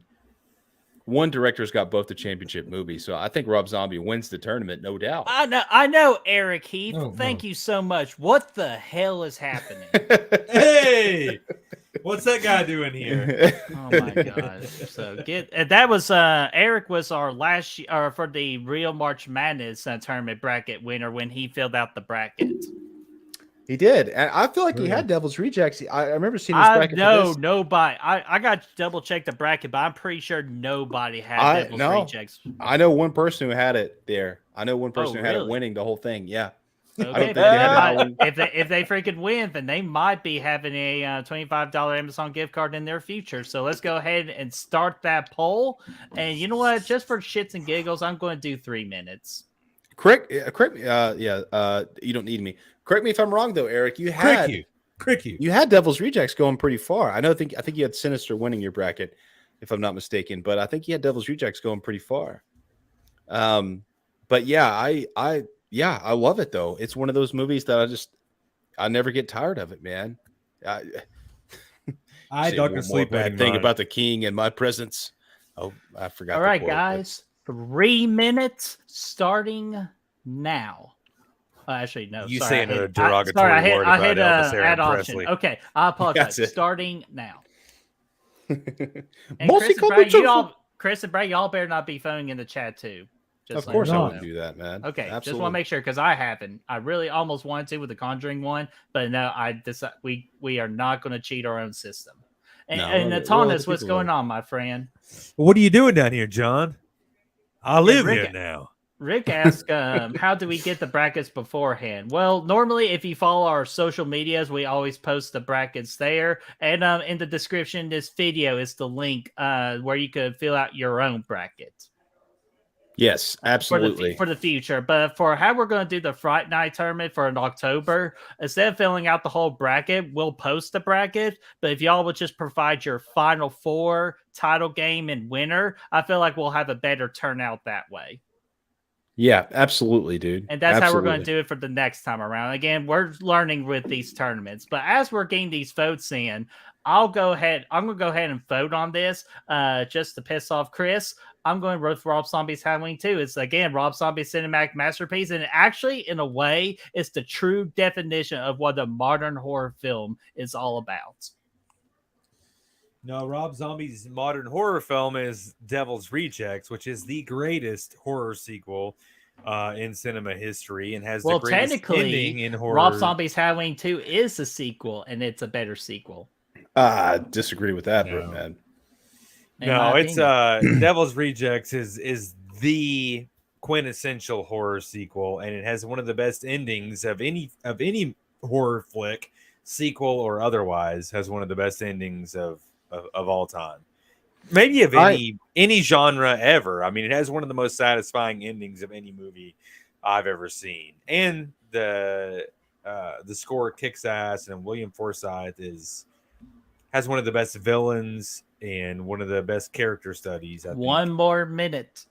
I just remember the rage watching this movie. I was totally in line with William Forsythe in this movie. I was like, dude, I felt the rage with him. I was ready for him to kick some ass. Even though you're watching the movie, the Firefly family, they're having so much more fun. They're much more likable characters. William Forsythe, though, I was with him, man. I just could not wait for him to get some revenge on these pricks. And then when he was sitting there and the house is in flames and he's like stapling pictures on everybody, he said, how does that feel? And like the house is like he's sitting there, he's drunk as shit at this time in the movie too. He's got his whiskey, he's putting it down. I was so happy, man. He lets baby Firefly run. He says, "Run, rabbit, run." He shoots her in the calf. All that was great, man. All that was outstanding. Guys, y'all better get your votes in because we got like almost less than 30 seconds and it's 10 votes. 50, you know 50. Good motherfucking cocksucking brother of mine. We need one. It's 3 minutes, but I'm going to give one more extra minute or 2 more extra minutes because we definitely want to win. Because I know there's 14 people in the chat. 1 vote, and then I'm ending the poll. So whoever has not voted, vote now. And Eric says, I cried at the end of it, Devil's Rejects. This is true. When I saw William Forsythe his head get turned 360 degrees, I was really sad. I was like, no, dude, I thought he was going to win this, man. I thought he was going to beat all these guys, man.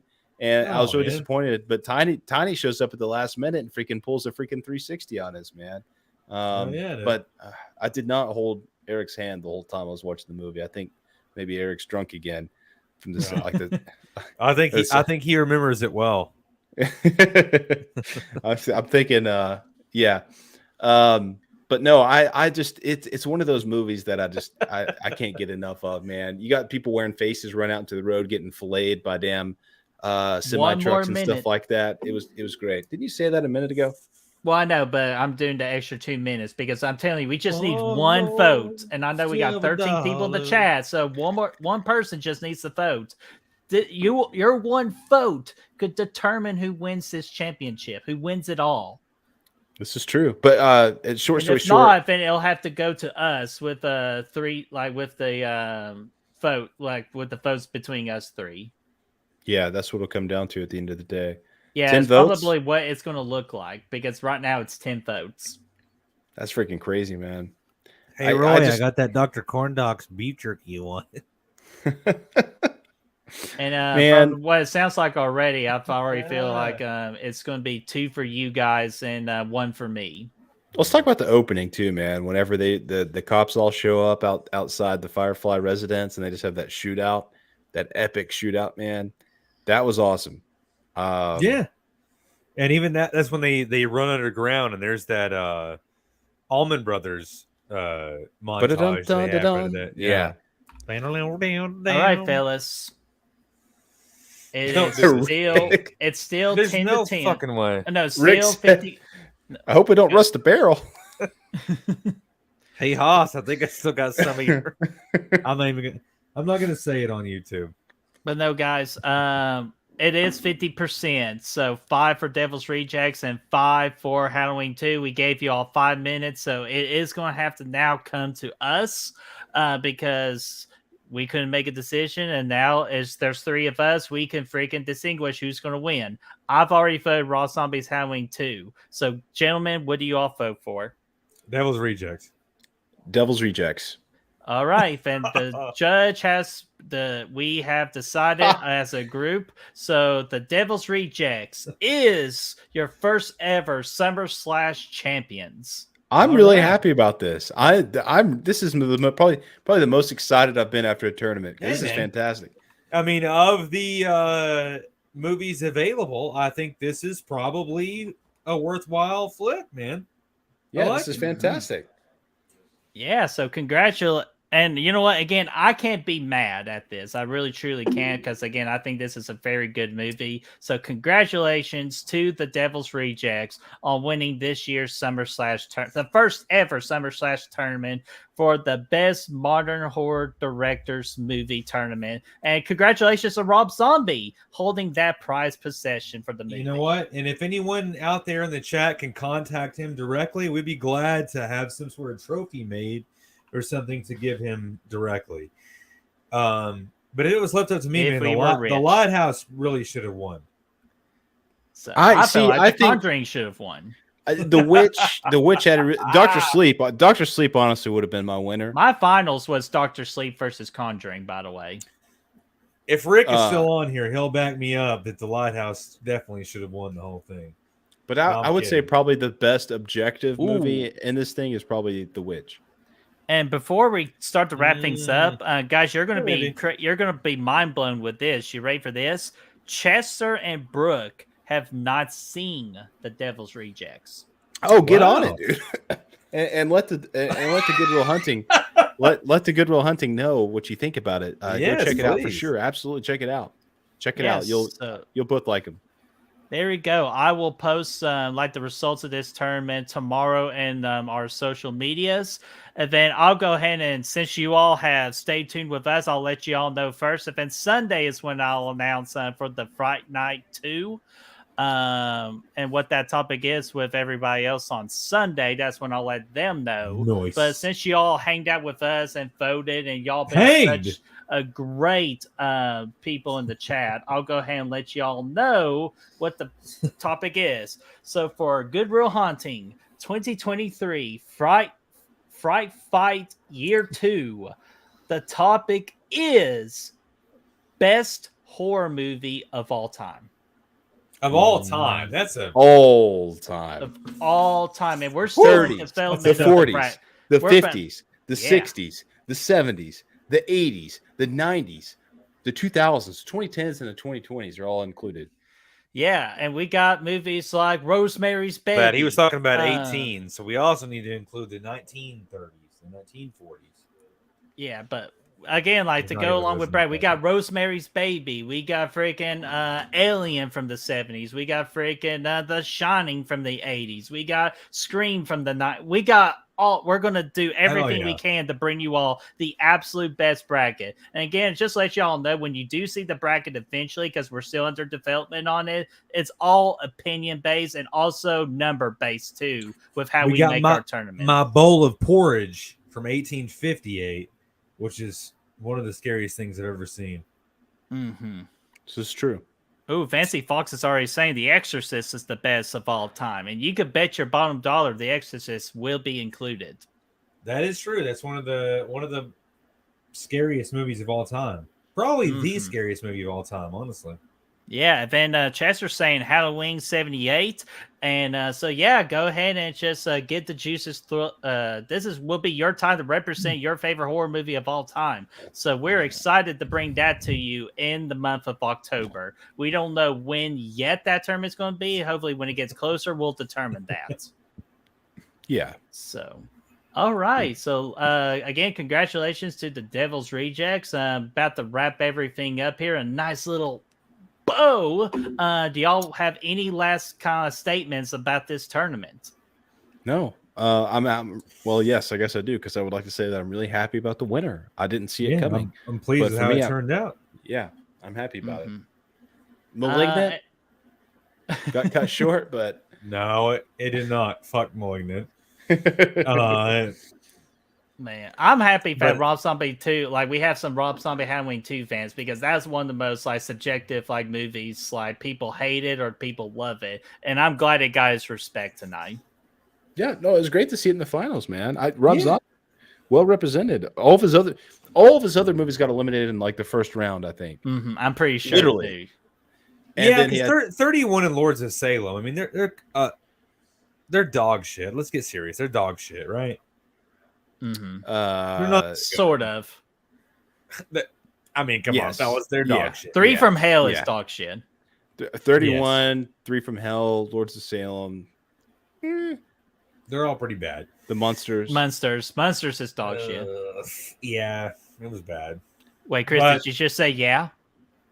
I'm saying, yeah, it was bad. Because I'm back now, baby. Fuck them, dude. Hey, what was that over there in the corner? Did I see something run across the room? Oh no, it's just my buddy. Oh, okay. Okay. So, right. but guys, we're gonna go ahead and close it out. It's been nearly 3 hours. You all hanged out with us for 3 hours. We appreciate you guys. God We damn it, hopefully Birdie. Hung. you all, Hung we out hopefully with you all, us. yeah, man. And we hopefully you all had a blast with Summer Slash. And Chris is drunk. Everybody, I apologize. No. But yes, I mean, you yes, are. but You're no. red. You're red as a freaking cucumber. But, You are. Right. But anyways, let me go ahead and just finish this out real quick, and then the real party begins. But yeah, we're hopefully you all had a great time with Summer Slash. Summer Slash will return next year. So if y'all have any ideas of what you all want Summer Slash the topic to be for next year, we're always willing to listen to suggestions. And Brad, because again, you love Devil's Rejects, you get the last word tonight. Dirty knees. Look at these. All right.